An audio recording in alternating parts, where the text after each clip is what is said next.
नमस्कार विद्यार्थी मित्रांनो, विजन स्टडीवरती तुम्हा सगळ्यांचे पुन्हा एकदा खूप मनापासून स्वागत. आज आपण या लेक्चरमधून फेब्रुवारीचा शेवटचा आठवडा कव्हर करणार आहोत, ज्यामध्ये 22 फेब ते 28 फेबच्या महत्त्वाच्या चालू घडामोडी आपण इथं प्रश्नोत्तर स्वरूपात बघणार आहोत.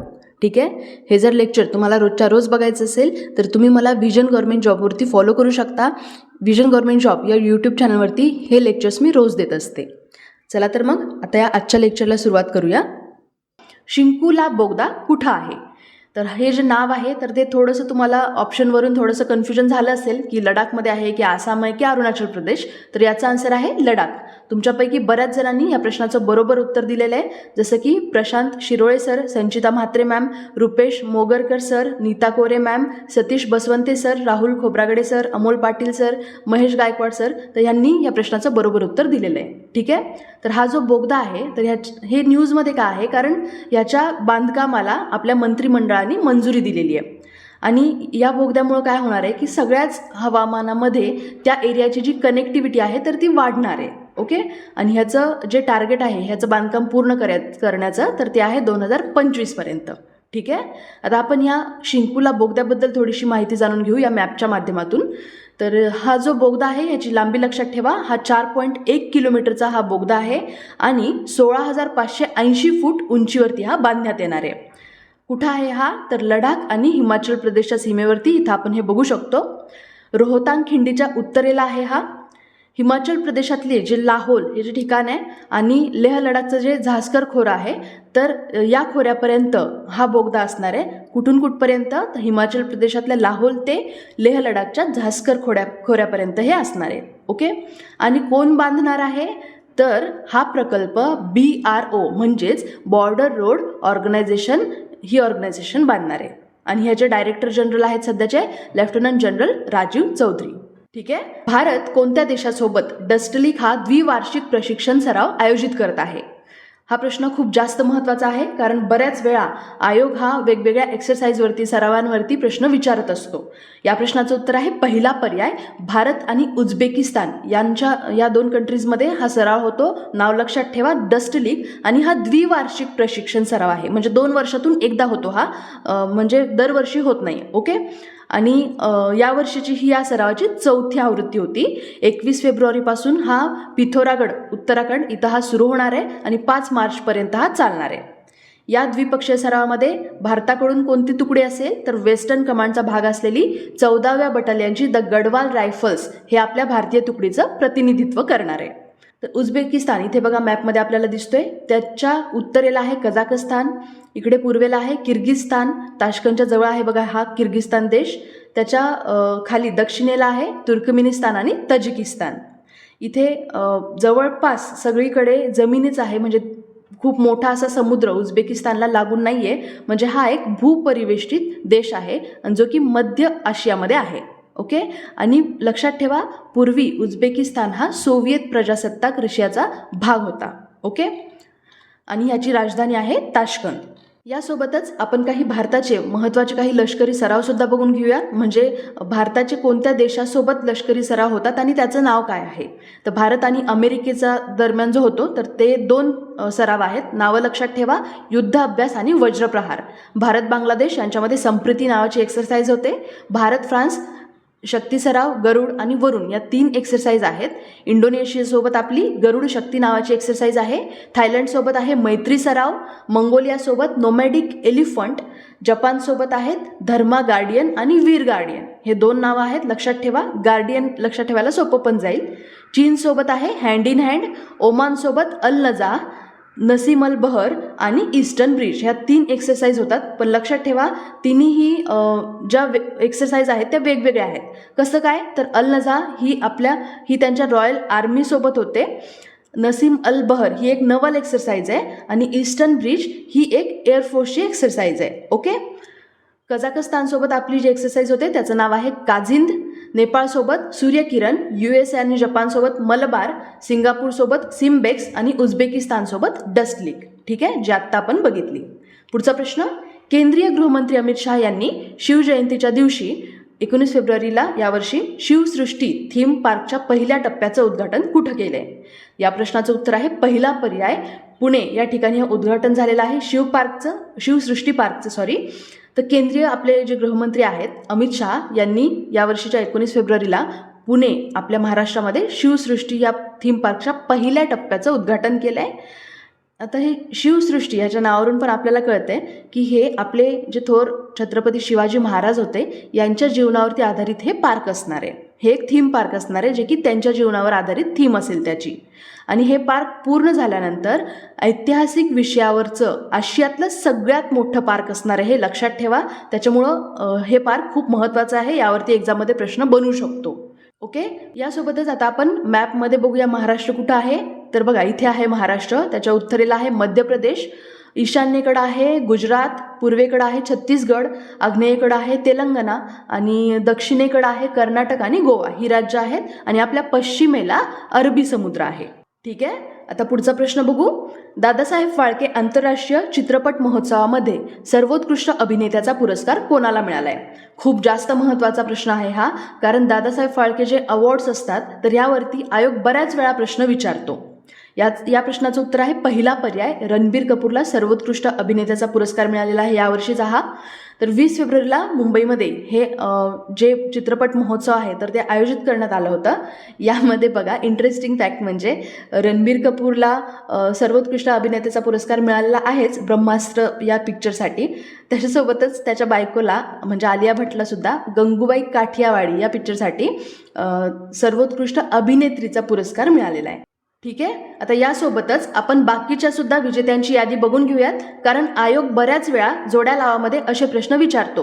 गट अ मध्ये कॅटेगरी देतात आणि गट ब मध्ये चित्रपट देतील किंवा व्यक्तींची नावं देतील की त्या कॅटेगरीचा पुरस्कार कोणत्या चित्रपटाला किंवा कोणत्या व्यक्तीला मिळाला आहे. ठीक आहे, तर पहिला आहे सर्वोत्कृष्ट चित्रपटाचा पुरस्कार, हा मिळाला आहे यावर्षी द काश्मीर फाईल्सला.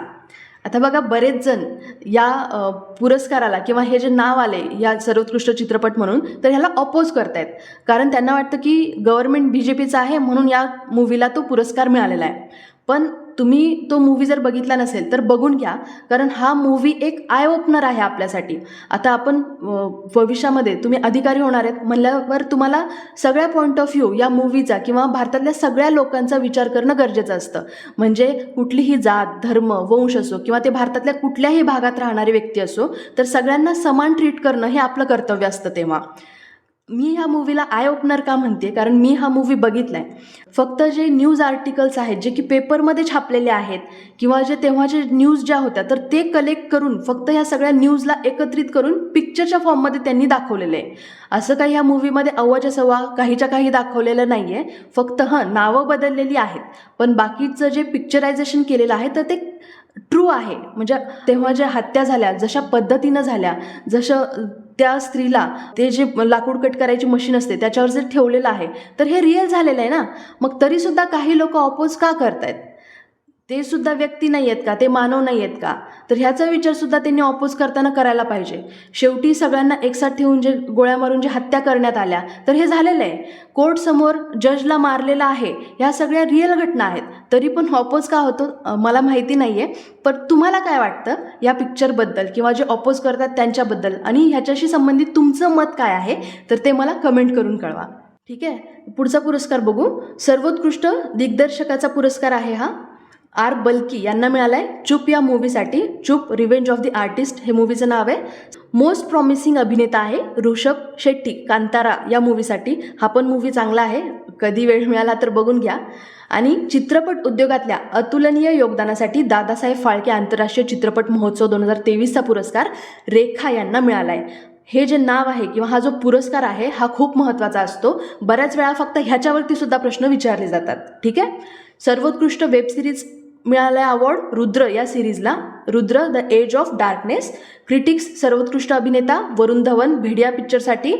वर्षभरातील सर्वोत्तम चित्रपटाचा पुरस्कार RRR मूवीला मिळाला आहे. हा पण खूप चांगला मूवी आहे. वर्षभरातला सर्वोत्तम दूरदर्शन मालिका आहे अनुपमा आणि या वर्षातला सर्वोत्तम अष्टपैलू अभिनेता आहे अनुपम खेर आणि त्यांना हा पुरस्कार काश्मीर फाईल्स या मूवीसाठीच मिळाला आहे. टेलिव्हिजन मालिकेतील सर्वोत्कृष्ट अभिनेता झैन इमाम फना इश्क में मर्जावा या सिरियलसाठी. सर्वोत्कृष्ट सिंगर मेलमध्ये सचेत टंडन यांना मिळाला आहे मैया मैनू या सॉन्गसाठी. आणि सर्वोत्कृष्ट गायिका आहेत नीती मोहन मेरी जान या गाण्यासाठी त्यांना हा पुरस्कार मिळाला आहे. यासोबतच सर्वोत्कृष्ट सिनेमॅटोग्राफर PS विनोद विक्रम वेधा या मूवीसाठी आणि संगीत उद्योगातील अतुलनीय योगदानासाठी दादासाहेब फाळके आंतरराष्ट्रीय चित्रपट महोत्सव पुरस्कार हरिहरन यांना मिळालेला आहे. ठीक आहे. पुढचा प्रश्न, मिझोरम आणि अरुणाचल प्रदेश स्थापना दिवस 20 फेब्रुवारी रोजी साजरा केला जातो. कोणत्या वर्षी दोन्ही राज्ये स्थापन झाली आहेत? या प्रश्नाचं उत्तर आहे दुसरा पर्याय 1987ला हे दोन्ही राज्य स्थापन झाले आहेत. 20 फेब्रुवारी 1987ला मिझोरम आणि अरुणाचल प्रदेश ही जी राज्य आहेत आपल्या भारताच्या इकडे ईशान्येकडची ही राज्य आहेत दोन्ही पण इथे मॅपमध्ये आपण बघू शकतो. तर या दोघांचा पण स्थापना दिवस सेम आहे. अरुणाचल प्रदेश हे आपल्या भारताचं 24वे राज्य बनलं आणि ह्याला उगवत्या सूर्याची भूमी असं सुद्धा म्हणतात. 27व्या घटनादुरुस्तीनं जी की 1972मध्ये झालेली, तर या घटनादुरुस्तीनं मिझोरम हा केंद्रशासित बनला. त्याच्या आधी तो आसामचाच भाग होता बघा. आणि नंतर 1986च्या भारतीय संविधानातल्या 53व्या घटनादुरुस्तीनं मिझोरम हे केंद्रशासित प्रदेशापासून पूर्ण राज्य बनलं. ठीक आहे. इथे बघा आपल्याला मॅपमध्ये हे ईशान्येकडची राज्य आहेत. तर पूर्वी यांना 7 सिस्टर्स असं म्हणलं जायचं. तर हे जे मिझोरम दिसतं ह्याला कोणकोणत्या राज्यांच्या सीमा आहेत बघा. त्रिपुरा, आसाम आणि मणिपूर ह्याच्या सीमा लागून आहेत मिझोरमला. अरुणाचल प्रदेशची राजधानी आहे इटानगर. ह्याला नागालँड आणि आसाम या 2 राज्यांच्या सीमा लागून आहेत. तसंच भूटान आणि चायना तसंच म्यानमार या 3 देशांच्या सीमा अरुणाचल प्रदेशला लागून आहेत. ठीक आहे. मिझोरमला म्यानमार आणि बांगलादेश लागून आहे. आणि लक्षात ठेवा मिझोरमला कुठलाही समुद्र लागलेला नाही आहे. ठीक आहे. तसंच अरुणाचल प्रदेशला सुद्धा कुठलाही समुद्र लागलेला नाही आहे. ही एक भूवेष्टित जमीन आहे. पुढचा प्रश्न, नीती आयोगाची स्थापना भारत सरकारने डॅश डॅश रोजी केली. या प्रश्नाचं उत्तर आहे दुसरा पर्याय 1 जानेवारी 2015ला नीती आयोगाची स्थापना करण्यात आली. आता तुम्ही म्हणाल करंट अफेअरच्या लेक्चरमधून हे मध्येच कसं काय आलं नीती आयोगाची स्थापना? तर नीती आयोग हा चर्चेमध्ये आला आहे कारण माजी IAS अधिकारी BVR सुब्रमण्यम यांची आता नीती आयोगाचे CEO म्हणून नियुक्ती करण्यात आलेली आहे. नाव लक्षात ठेवा, खूप जास्त महत्त्वाचा प्रश्न आहे हा. तर आता नीती आयोगाचे मुख्य कार्यकारी अधिकारी CEO कोण आहेत? तर माजी IAS अधिकारी BVR सुब्रमण्यम हे आहेत. ओके. यापूर्वी या पदावरती कोण होतं? तर परमेश्वरन अय्यर हे होते नीती आयोगाचे CEO आणि आता BVR सुब्रमण्यम हे आहेत. आता ह्यांना का काढलं का ह्यांनी रिझाईन केलं? तर परमेश्वरन अय्यर हे आता जागतिक बँकेच्या कार्यकारी संचालकपदी नियुक्त झालेले आहेत. म्हणजे ही एक नवीन अपॉइंटमेंट आहे. हे पण नाव लक्षात ठेवा. तर हे जे पद आहे ह्यांचं तर ते व्हॅकंट झालं होतं आणि म्हणून आता ह्या पदावरती BVR सुब्रमण्यम हे नियुक्त केलेले आहेत. ठीक आहे. नीती आयोगाबद्दल पण आपण माहिती जाणून घेऊ. याची स्थापना जसं की आत्ताच आपण बघितलं 1 जानेवारी 2015ला झालेली. केंद्रीय मंत्रिमंडळाच्या ठरावाने ह्याची स्थापना झाली होती. नीती म्हणजे फुल फॉर्म आहे national institute for transforming India. NITI Aayog हे आपल्या भारत सरकारचं एक थिंक टँक म्हणून काम करतं. भारत सरकारसाठी धोरणात्मक आणि जे दीर्घकालीन धोरणं आहेत किंवा जे कार्यक्रम आहेत तर या सगळ्यांची रचना करताना नीती आयोग हे केंद्र आणि राज्यांना संबंधित सल्ला द्यायचं काम करतं. पंतप्रधान जे आहेत ते ह्याचे अध्यक्ष असतात. 1950मध्ये स्थापन करण्यात आलेलं जे नियोजन आयोग होतं याची जागा आता या नीती आयोगाने घेतलेली आहे. कशासाठी? तर भारत सरकारने आपले जे सुधारणेचे जे अजेंडे आहेत तर हे लक्षात घेऊन या नीती आयोगाची स्थापना केलेली आहे. पुढचा प्रश्न, 2023 बाफ्टा पुरस्कारांमध्ये कोणाला सर्वोत्कृष्ट प्रमुख अभिनेत्याचा पुरस्कार मिळाला आहे? या प्रश्नाचं उत्तर आहे तिसरा पर्याय ऑस्टिन बटलर यांना हा पुरस्कार मिळाला आहे. तर यावर्षीचे हे पुरस्कार जाहीर झालेले आहेत. 76वे ब्रिटिश अकादमी चित्रपट पुरस्कार होते हे, ज्याला बाफ्टा असं म्हणतात शॉर्टमध्ये. ह्याचा फुल फॉर्म आहे British academy of film and television arts. ठीक आहे. तर या पुरस्कारांची घोषणा या वीकमध्ये करण्यात आलेली आहे. याचे आपण विजेते कोण कोण आहेत हे बघून घेऊयात. यावरती सुद्धा प्रश्न विचारले जातात. तर यामधला सर्वोत्कृष्ट सिनेमा आहे all quiet on the western front. सर्वोत्कृष्ट अभिनेत्रीचा पुरस्कार मिळाला आहे केट ब्लँचेट यांना टार मूव्हीसाठी. सर्वोत्कृष्ट अभिनेता ऑस्टिन बटलर एल्विस मूव्हीसाठी. सर्वोत्कृष्ट दिग्दर्शक Edward Berger again all quiet on the western front या मूव्हीसाठी. सर्वोत्कृष्ट cinematography all quiet on the western फ्रंटसाठीच मिळाला आहे. सर्वोत्कृष्ट पटकथा एडवर्ड बर्जर, लेस्ली पेटरसन आणि इयान स्टोकेल यांना मिळाला आहे all quiet on the western फ्रंटसाठी. सर्वोत्कृष्ट एडिटिंगचा पुरस्कार पॉल रॉजर्सला मिळाला आहे एव्हरीथिंग एव्हरीवेअर ऑल ॲट वन्ससाठी. ब्रिटिश अकॅडमी चित्रपट पुरस्कार जे आहेत याबद्दल आपण थोडक्यात माहिती जाणून घेऊया, ह्याचा इतिहास पण बघू. तर हे जे पुरस्कार आहेत ना बाफ्टा, तर ह्याच्याद्वारे म्हणजे British academy of film and television arts यांच्याद्वारे मूव्हीतले किंवा चित्रपटातल्या सर्वोत्कृष्ट ब्रिटिश आणि आंतरराष्ट्रीय योगदानाचा सन्मान करण्यासाठी हा वार्षिक पुरस्कार कार्यक्रम असतो.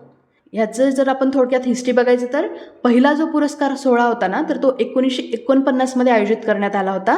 1956मध्ये BBC वर ह्याचं पहिल्यांदा प्रसारण करण्यात आलं होतं. व्हिव्हियन ले हे तेव्हा होस्ट होते ह्या पुरस्काराचे.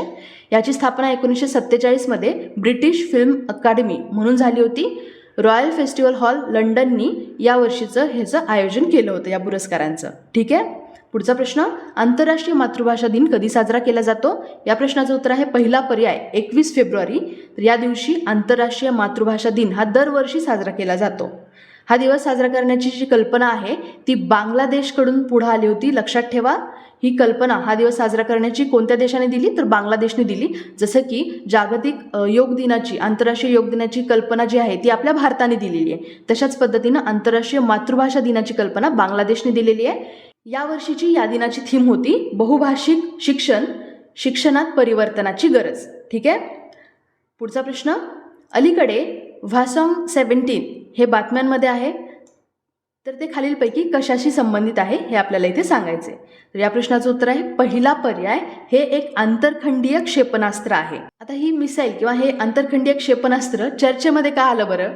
कारण रिसेंटली अमेरिका आणि दक्षिण कोरिया यांच्या लष्करी कवायतीच्या जे तयारी चालू होत्या, तर त्या पिरियडमध्ये उत्तर कोरियानी यांच्यावरती एक क्षेपणास्त्र टाकलं ज्याचं नाव होतं व्हॅसॉंग 17.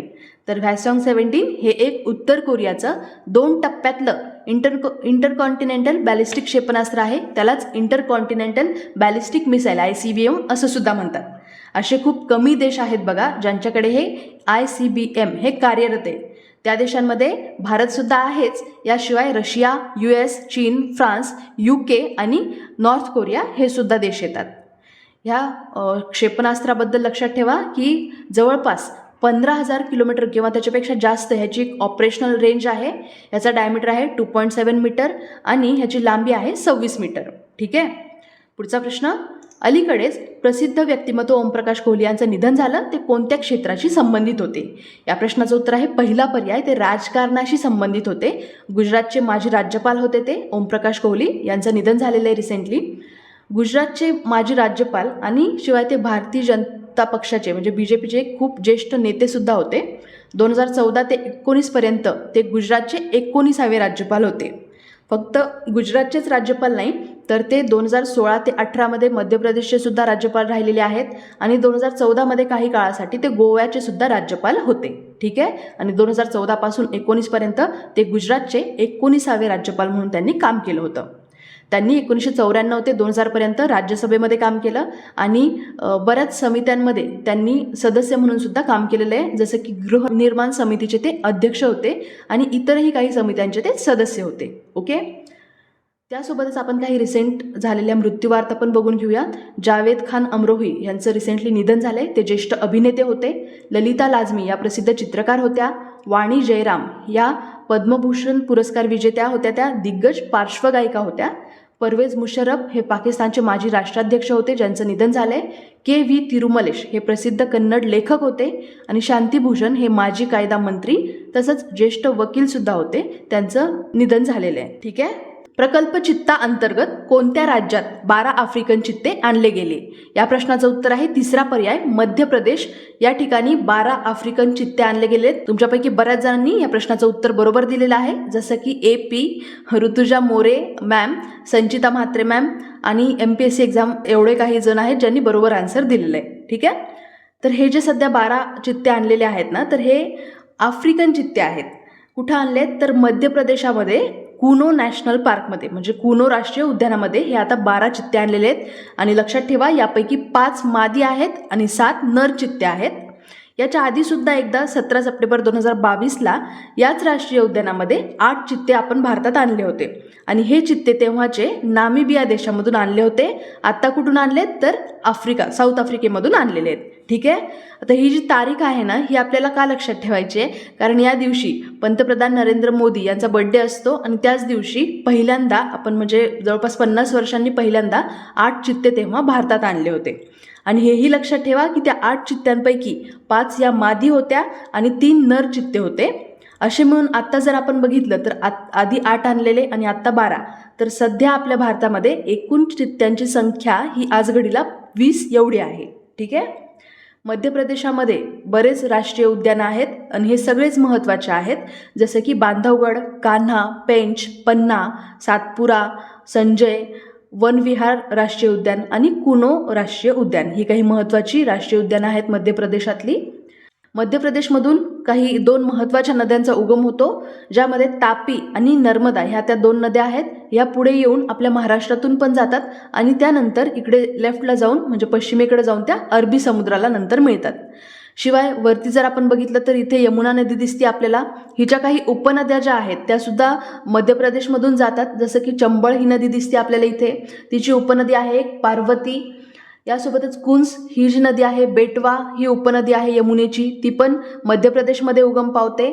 धसन ही पण एक नदी आहे, या उपनदी आहे बेटवा नदीची. तर या महत्त्वाच्या नद्या आहेत मध्य प्रदेशमधल्या, नावं लक्षात ठेवा. पुढचा प्रश्न, लडाखमध्ये डॅश डॅश येथे झालेल्या देशातील पहिल्या फ्रोझन लेक मॅरेथॉनची अधिकृतपणे गिनीज बुक ऑफ वर्ल्ड रेकॉर्डमध्ये जगातील सर्वोच्च फ्रोझन लेक मॅरेथॉन म्हणून नोंद झालेली आहे. खूप महत्त्वाचा प्रश्न आहे हा बघा, कारण हे जे आपल्या भारतातलं पहिलं आहे हे फ्रोझन लेक मॅरेथॉन, ज्याची आता गिनीज बुक ऑफ वर्ल्ड रेकॉर्डमध्ये नोंद झालेली आहे. काय म्हणून नोंद झाली आहे तर ही रेस जी आहे किंवा हे जे मॅरेथॉन आहे तर हे जगातलं सर्वोच्च फ्रोझन लेक मॅरेथॉन म्हणून आता ह्याची नोंद झालेली आहे. आणि हे मॅरेथॉन लडाखमधल्या पँगॉंग त्सो या ठिकाणी झालेलं आहे. ठीक आहे. नाव लक्षात ठेवा. या प्रश्नाचं उत्तर आहे पहिला पर्याय पँगॉंग त्सो. हे लडाखमधलं असं ठिकाण आहे जिथं देशातली पहिली फ्रोझन लेक मॅरेथॉन झाली आहे, ज्याची आता गिनीज बुक ऑफ वर्ल्ड रेकॉर्डमध्ये नोंद सुद्धा झालेली आहे. हे मॅरेथॉन कुणी आयोजित केलेलं तर Ladakh autonomous hill development council आणि adventure sports foundation of Ladakh, तर या 2 संस्थांनी मिळून हे मॅरेथॉन आयोजित केलं होतं. या मॅरेथॉनची थीम होती the last run. Vibrant village प्रोग्रामचा एक भाग म्हणून या प्रोग्रामचं आयोजन करण्यात आलं होतं. लडाखमध्ये पँगॉंग त्सो वरचं देशातलं पहिलं फ्रोझन लेक मॅरेथॉनची आता अधिकृतपणे गिनीज बुक ऑफ वर्ल्ड रेकॉर्डमध्ये जगातलं सर्वात उंच फ्रोझन लेक मॅरेथॉन म्हणून नोंद झालेली आहे. नाव लक्षात ठेवा. हा रेकॉर्ड कोणता आहे तर जगातलं सर्वात उंच फ्रोझन लेक मॅरेथॉन. आणि हे सर्वात उंच म्हणजे किती उंचीवर तर हे समुद्रसपाटीपासून 4350 मीटर उंचीवरतं होतं. आणि हे जे लेक आहे किंवा हे जे सरोवर आहे हे या हाईटवरती आहे. ठीक आहे. आणि 21 किलोमीटर लांबीच्या या मॅरेथॉनची सुरुवात लुकिंग किंवा लुकुंग या गावातून झाली होती, जे की लेह जिल्ह्यामध्ये आहे. ठीक आहे. पुढचा प्रश्न, महाराष्ट्रातील राज्यसभेतील खासदार डॅश डॅश यांना संसद रत्न पुरस्कार भेटलाय. खूप महत्त्वाचा प्रश्न आहे हा आणि तुम्हाला आन्सर्स बघून थोडंसं कन्फ्युजन पण होऊ शकतं, पण लक्षात ठेवा इथं प्रश्नात काय विचारले, महाराष्ट्रातील राज्यसभेतील खासदार डॅश डॅश यांना संसद रत्न पुरस्कार भेटलाय. तर या प्रश्नाचं उत्तर आहे पहिला पर्याय फौजिया खान. आता मी म्हणलं की कन्फ्युजन होऊ शकतं, तर का बरं तर बघा, महाराष्ट्रातील लोकसभा खासदार भाजपचे गोपाळ शेट्टी, राष्ट्रवादी काँग्रेसचे डॉक्टर अमोल कोल्हे आणि भाजपच्या हिना गावित हे लोकसभा खासदार आहेत ज्यांना हा संसद रत्न पुरस्कार मिळाला आहे. आणि महाराष्ट्रातील राज्यसभेतल्या फक्त एकच खासदार आहेत ज्यांना हा पुरस्कार मिळाला आहे आणि त्या आहेत राष्ट्रवादीच्या खासदार फौजिया खान. म्हणजे ह्या प्रश्नाचं उत्तर आहे पहिला पर्याय. ठीक आहे.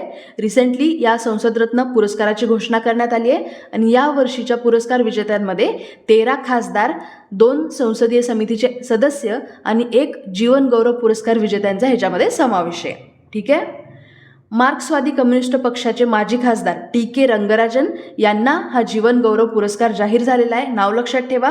असाही प्रश्न विचारला जाऊ शकतो की यावर्षीचा हा जीवन गौरव पुरस्कार कुणाला मिळाला आहे तर माजी खासदार टी.के. रंगराजन यांना मिळाला आहे. आणि हा जो पुरस्कार आहे जीवन गौरव पुरस्कार हा डॉक्टर अब्दुल कलाम यांच्या नावाने दिला जातो. आणि हे जे पुरस्कार आहे ते आपल्या भारताचे माजी राष्ट्रपती डॉक्टर APJ अब्दुल कलाम यांनीच संसद रत्न पुरस्कार सुरू करण्याची सूचना केली होती आणि म्हणून या पुरस्काराला त्यांचं नाव देण्यात आलेलं आहे. लोकसभेमध्ये कोणत्या खासदारांची निवड झाली तर बघा, लोकसभा खासदारांमध्ये काँग्रेसचे अधीर रंजन चौधरी, भाजपचे विद्युत बरन महतो, भाजपचे डॉक्टर सुकांत मजुमदार, काँग्रेसचे कुलदीप राय शर्मा, भाजप खासदार हिना गावित, भाजपचे गोपाल शेट्टी, सुधीर गुप्ता, राष्ट्रवादी काँग्रेसचे डॉक्टर अमोल कोल्हे यांना हा संसदरत्न पुरस्कार जाहीर करण्यात आलेला आहे. आणि राज्यसभेतून कुणाला दिलाय हे पण नावं बघायची आपल्याला. महाराष्ट्रातलं एक नाव आपण बघितलं, शिवाय इतरही काही नावं आहेत, लक्षात ठेवायची आहेत. मार्क्सवादी कम्युनिस्ट पक्षाचे डॉक्टर जॉन ब्रिट्स, राष्ट्रीय जनता दलाचे मनोज झा, राष्ट्रवादी काँग्रेसच्या फौजिया खान, समाजवादी पक्षाचे विशंबर प्रसाद निषाद आणि काँग्रेसच्या छाया वर्मा यांना राज्यसभेतून हा संसदरत्न पुरस्कार जाहीर झालेला आहे. ठीक आहे. पुढचा प्रश्न, न्यूयॉर्क येथे आयोजित UN कमिशन फॉर सोशल डेव्हलपमेंटच्या 62व्या सत्राच्या उद्घाटन सत्रात अध्यक्ष म्हणून कोणाची निवड करण्यात आली. खूप महत्त्वाचा प्रश्न आहे हा, कारण इंटरनॅशनल लेवलवरती एका भारतीय व्यक्तीची निवड झालेली आहे. आणि या प्रश्नाचं उत्तर आहे चौथा पर्याय, रुचिरा कंबोज हे त्यांचं नाव आहे. ठीक आहे. तर न्यूयॉर्कमध्ये आयोजित हा UN कमिशन फॉर सोशल डेव्हलपमेंटचा 62वा हा प्रोग्राम होता आणि ह्याचं उद्घाटन रुचिरा कंबोज यांनी केलेलं आहे. यांची या अध्यक्षपदी निवड करण्यात आलेली आहे. ठीक आहे. आणि उपाध्यक्ष कोण आहेत तर लक्झमबर्गचे थॉमस लामर, नॉर्थ मॅसेडोनियाचे जॉन इव्हानोस्की आणि डॉमिनिकन रिपब्लिकच्या कार्ला मारा कार्लसन. ठीक आहे. रुचिरा कंबोज कोण आहेत तर ह्या आपल्या भारताच्या परराष्ट्र सेवेतल्या अधिकारी आहेत. त्या 1987च्या बॅचच्या होत्या आणि त्या सध्या 2022 पासून UN मध्ये भारताच्या स्थायी प्रतिनिधी म्हणून काम करत आहेत. ठीक आहे. यासोबतच UN संबंधी अजून एक अपॉइंटमेंट आहे बघा, नोट डाऊन करा. अफशान खान हे भारतीय वंशाचे इंडो कॅनेडियन व्यक्ती आहेत. अफशान खान यांची आता संयुक्त राष्ट्रांच्या पोषण वर्धन मोहिमेच्या कॉर्डिनेटरपदी नेमणूक करण्यात आलेली आहे. पोषण वर्धन मोहीम म्हणजे स्केलिंग अप न्यूट्रिशन मुवमेंटच्या कॉर्डिनेटरपदी आता अफशान खान यांची निवड करण्यात आलेली आहे. आणि यांच्या नियुक्तीची घोषणा कोणी केली आहे तर UNचे सेक्रेटरी जनरल अँटोनियो गुटेरस यांनी यासंबंधीची घोषणा केलेली आहे. हे अफशान खान जे आहेत त्यांच्याकडं 2 देशांचं नागरिकत्व आहे, कॅनडा आणि ब्रिटनचं. आणि पोषणवर्धन मोहीम ही कुपोषण असलेल्या 65 देशांमध्ये राबवण्यात येते, ज्याच्यामध्ये लक्षात ठेवा भारताच्या सुद्धा 4 राज्यांचा याच्यामध्ये समावेश आहे. आणि सगळ्या प्रकारच्या कुपोषणाचं 2030 पर्यंत उच्चाटन करणं हे या मोहिमेचं टार्गेट आहे. विमेन फॉर विमेन इंटरनॅशनल या संस्थेच्या मुख्य कार्यकारी अधिकारी म्हणून सुद्धा त्यांनी काम बघितलेलं आहे. ओके. उत्तर भारतातील पहिला अणुऊर्जा प्रकल्प कोणत्या राज्यात स्थापन केला जाणार आहे? या प्रश्नाचं उत्तर आहे दुसरा पर्याय, हरियाणा इथं हा अणुऊर्जा प्रकल्प स्थापन होणार आहे. तर आपले जे केंद्रीय मंत्री आहेत जितेंद्र सिंग यांनी असं सांगितले की उत्तर भारतातील हा आता पहिला अणुऊर्जा प्रकल्प हरियाणातल्या गोरखपूर इथं स्थापन केला जाईल. लक्षात ठेवा हे नाव, हरियाणामधलं गोरखपूर हे ठिकाण आहे आणि हे आता उत्तर भारतातला पहिला अणुऊर्जा प्रकल्प इथं स्थापन केला जाईल. आणि या प्रोजेक्टची क्षमता असणार आहे 1400 मेगावॅट. ओके. भारतातले आपण इतरही अणुऊर्जा प्रकल्प बघून घेऊयात. इथे ह्या मॅपच्या मदतीनं बघा, इथे दिसत असेल गुजरातमध्ये आहे काक्रापार, तमिळनाडूमध्ये आहे कल्पक्कम, याची स्थापना 1984 मध्ये झालेली. काक्रापारची स्थापना 1993 मध्ये झाली होती. नरोरा 1991ला सुरू झालेला आहे, उत्तर प्रदेशमध्ये आहे हे. कर्नाटकमधलं कैगा 2000ला सुरू झालं होतं. राजस्थानमधलं रावत भाटा 1973ला सुरू झालं होतं. आणि महाराष्ट्रातलं तारापूर 1969ला सुरू झालं होतं. आणि तमिळनाडूमधलं कुडनकुलम हा अणुऊर्जा प्रकल्प 2013 मध्ये सुरू झाला होता. एक खूप महत्त्वाचा पॉईंट नोट डाऊन करा की अणुऊर्जा हा भारतातल्या विजेचा 5वा सर्वात मोठा स्रोत आहे. ठीक आहे. पुढचा प्रश्न, रणजी ट्रॉफी 2023 मध्ये सर्वाधिक धावा कोणी केल्या? या प्रश्नाचं उत्तर आहे पहिला पर्याय, मयंक अग्रवाल. आपण लास्ट लेक्चरमध्ये सुद्धा रणजी ट्रॉफी संबंधित एक प्रश्न बघितलेला. त्यामध्ये मी तुम्हाला असं सांगितलं होतं की महाराजा रणजित सिंगच्या नावावरून हे ट्रॉफीची सुरुवात केलेली आहे, पण ते माझा पॉईंट चुकीचा होता. लक्षात ठेवा, हे जे नाव दिलेलं आहे तर हे आपल्या भारताचे असे क्रिकेट प्लेयर आहेत ज्यांनी फर्स्ट टेस्ट मॅच खेळलेला आहे आणि तो त्यांनी ब्रिटन आणि सेसेक्स या 2 कंट्रीजकडून त्यांनी बाकीचे सुद्धा मॅच खेळलेले आहेत. ओके. त्यांच्या नावावरून रणजी ट्रॉफी हे नाव देण्यात आलेलं आहे. आता लास्ट लेक्चरमध्ये आपण बरीच रणजी ट्रॉफी 2023 बद्दल माहिती बघितली होती. राहिलेली माहिती आपण आत्ता बघून घेऊयात. तर खूप महत्त्वाचे इम्पॉर्टंट फॅक्ट आहेत, नोट डाऊन करा, कारण रणजी ट्रॉफीवरती बऱ्याच वेळा आयोग प्रश्न विचारत असतो. ठीक आहे. ही फायनल मॅच कोलकात्याच्या ईडन गार्डन्सवर झालेली. कर्नाटकचा हा मयंक अग्रवाल जो आहे यांनी 990 रन केल्यात. यासोबतच जयदेव उनाडकट हा या विनर टीमचा कॅप्टन होता, म्हणजे सौराष्ट्राचा हा कॅप्टन होता.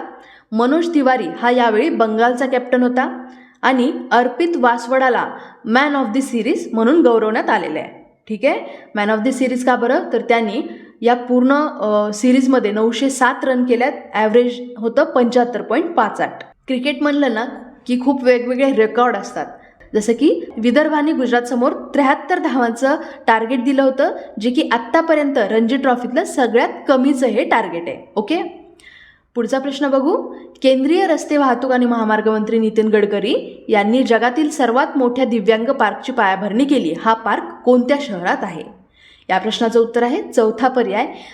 थोडंसं आयडिया आली असेल, कारण नितीन गडकरी हे नागपूरचेच आहेत आणि हे जे पार्क आहे तर हे सुद्धा नागपूर याच ठिकाणी आता ह्याची पायाभरणी केली आहे. लक्षात ठेवा, खूप महत्त्वाचा प्रश्न आहे हा, कारण हे जे पार्क आहे जे जगातलं सगळ्यात मोठं दिव्यांग पार्क असणार आहे. ह्या पार्कचं नाव आहे अनुभूती समावेशी पार्क. ठीक आहे, या पार्कमध्ये किंवा या उद्यानामध्ये सगळ्या 21 प्रकारच्या अपंगांसाठी अनुकूल सुविधा असणार आहेत, ज्याच्यामध्ये स्पर्श आणि वास उद्यान आहे, हायड्रोथेरपी युनिट आहे, वॉटर थेरपी आहे, मतिमंद मुलांसाठी आणि त्यांच्या आयांसाठी स्वतंत्र खोल्यासुद्धा आहेत. ठीक आहे, महाराष्ट्राबद्दल सांगायचं झालं तर एक नवीन मुद्दा आहे की महाराष्ट्राचे राज्यपाल हे बदलले आहेत रिसेंटली, आणि बदललेले राज्यपाल कोण आहेत तर रमेश बैस हे आहेत. आपल्याला माहिती आहे की महाराष्ट्राची निर्मिती झालेली 1 मे 1960ला. महत्त्वाची राष्ट्रीय उद्यान लक्षात ठेवा: चांदोली राष्ट्रीय उद्यान, गुगामल राष्ट्रीय उद्यान, नवेगाव राष्ट्रीय उद्यान, पेंच राष्ट्रीय उद्यान, संजय गांधी राष्ट्रीय उद्यान आणि ताडोबा राष्ट्रीय उद्यान ही आपल्या महाराष्ट्रातली काही राष्ट्रीय उद्यानं आहेत. आणि महाराष्ट्रातले महत्त्वाचे युनेस्को जागतिक वारसा स्थळं आहेत अजिंठा, वेरूळ आणि एलिफंटा लेण्या, यासोबत छत्रपती शिवाजी महाराज टर्मिनस आणि मुंबईचं व्हिक्टोरियन आणि art deco ensemble. Okay, Swiss air tracking इंडेक्सनुसार भारतातील सर्वात प्रदूषित शहर कोणतं? या प्रश्नाचं उत्तर आहे दुसरा पर्याय, मुंबई हे या इंडेक्सनुसार भारतातलं सगळ्यात प्रदूषित शहर ठरलेलं आहे. बऱ्याच जणांना दिल्ली हे आन्सर वाटत असेल आणि काही जणांनी कमेंटसुद्धा केली आहे तशी त्या आन्सरची, आणि बरोबर उत्तर दिलेलं आहे प्रशांत शिरोळे सर, ऋतुजा मोरे मॅम आणि पवन वर्मा सर यांनी. ठीक आहे, तर या प्रश्नाचं उत्तर आहे मुंबई. स्विस एअर ट्रेकिंग इंडेक्सनुसार भारतातलं सगळ्यात प्रदूषित शहर ठरले मुंबई, आणि मुंबई हे जगातलं दुसरं सगळ्यात प्रदूषित शहरसुद्धा ठरलेलं आहे. आणि जगामध्ये 3ऱ्या क्रमांकावरती आहे अफगाणिस्तानमधलं काबूल हे शहर. लक्षात ठेवा नावं: पहिल्या नंबरवरती लाहोर जगामध्ये, दुसऱ्या नंबरवरती आहे मुंबई आणि तिसऱ्या नंबरवरती आहे काबूल अफगाणिस्तानमधलं. ओके, आणि हा जो रिपोर्ट आहे ना किंवा हा जो इंडेक्स आहे तर हा एका पिरियडमध्ये करण्यात आलेला आहे. बघा, 29 जानेवारी ते 8 फेब्रुवारी हा पिरियड महत्त्वाचा आहे, लक्षात ठेवा. आणि ह्या एका आठवड्यामध्ये मुंबईला भारतातलं सगळ्यात प्रदूषित शहर आणि जागतिक स्तरावर दुसरं सगळ्यात प्रदूषित शहर ठरवलेलं आहे, फक्त या पिरियडमध्ये होतं. ओके, युनायटेड स्टेट्सचा न्यू स्टार्ट हा प्रमुख लष्करी करार कोणत्या देशासोबत आहे? या प्रश्नाचं उत्तर आहे तिसरा पर्याय. खूप महत्त्वाचा प्रश्न आहे हा. रशिया हे याचा आन्सर आहे. रशिया युक्रेन वॉरला आता 1 वर्ष पूर्ण होईल, त्यांची म्हणजे फर्स्ट ॲनिव्हर्सरी आहे, आणि या बेसिसवरती आता रशियाने अजून एक बोल्ड डिसिजन घेतलेलं आहे. रशियाच्या राष्ट्राध्यक्ष व्लादिमीर पुतिन यांनी जाहीर केले की आता रशिया हे युनायटेड स्टेट्सबरोबरचा जो शेवटचा शिल्लक राहिलेला प्रमुख लष्करी करार होता न्यू स्टार्ट नावाचा, त्याच्यामधून तो आपला सहभाग काढून घेते. म्हणजे हा जो न्यू स्टार्ट ही एक म्हणजे असा करार होता, लष्करी करार, की ह्याच्यामध्ये असं सांगण्यात आलेलं आहे की दोन्ही देशांकडून जे वेगवेगळे आर्म्स आहेत, म्हणजे जे हत्यार आहेत किंवा जे वेपन्स आहेत, तर त्यांचा यूज कमी करण्याबाबतचा हा करार होता, आणि ज्याच्यातून आता रशियाने माघार घेतली आहे. म्हणजे आता रशिया वेगवेगळे जे रिस्ट्रिक्शन्स आहेत ते स्वतःवरचे काढून टाकतोय. ओके, तर हा करार काय आहे नेमका ते आपण थोडक्यात समजून घेऊ. न्यू स्टार्ट, तर START म्हणजे स्ट्रॅटेजिक आर्म्स रिडक्शन ट्रीटी. सुरुवातीला स्टार्ट नावाचा एक मूळ करार होता हा, आणि ज्याला स्टार्ट 1 म्हणून सुद्धा ओळखलं जायचं. हा 1991मध्ये ह्या दोन्ही देशांनी साईन केला होता, आणि त्याची अंमलबजावणी झाली 1994 पासून. हा स्टार्ट 1 करार 2009मध्ये संपुष्टात आला, आणि त्याच्या जागी प्रथम स्ट्रॅटेजिक ऑफेन्सिव्ह रिडक्शन ट्रीटी किंवा ह्यालाच सॉर्ट किंवा मॉस्कोचा तह असंही म्हणतात, तर हा आला, आणि त्याच्याही नंतर न्यू स्टार्ट हा करार आला. आता हा जो न्यू स्टार्ट करार आहे याच्यावरती 2010मध्ये अमेरिकेचे तेव्हाचे अध्यक्ष बराक ओबामा आणि रशियाचे तेव्हाचे दिमित्री मेदवेदेव तर यांनी त्याच्यावरती साईन केलेले आहेत. आणि हा जो नवीन करार आहे किंवा हा जो न्यू स्टार्ट करार आहे हा 2011 पासून ह्याची अंमलबजावणी झाली आणि जो बायडन यांनी पद स्वीकारल्यानंतर, हे राष्ट्राध्यक्ष झाल्यानंतर ह्यांनी 2021मध्ये अजून ह्या कराराची जे पिरियड आहे किंवा टाईम फ्रेम आहे ती अजून 5 वर्षांनी वाढवली. म्हणजे आता हा 2026पर्यंत असला असता, पण आता रशियाच्या राष्ट्राध्यक्षांनी ह्याच्यातून माघार घेतलेली आहे. ओके, तर स्ट्रॅटेजिक आर्म्स रिडक्शन ट्रीटी ह्यालाच जे न्यू स्टार्ट आहे तर त्याचं एक खूप मोठं नाव आहे. तर हे नाव लक्षात ठेवायचं आपल्याला, United states of America and Russian federation यांच्यातील सामरिक आक्षेपार्ह शस्त्रास्त्रांच्या पुढील कपात आणि मर्यादांसाठी उपाय. तर असं ह्याचं पूर्ण नाव आहे, ज्याला शॉर्टमध्ये न्यू स्टार्ट असं म्हणतात. आणि हा 5 फेब्रुवारी 2011 रोजी अंमलात आलेला आहे. ठीक आहे, आता पुढचा प्रश्न बघू.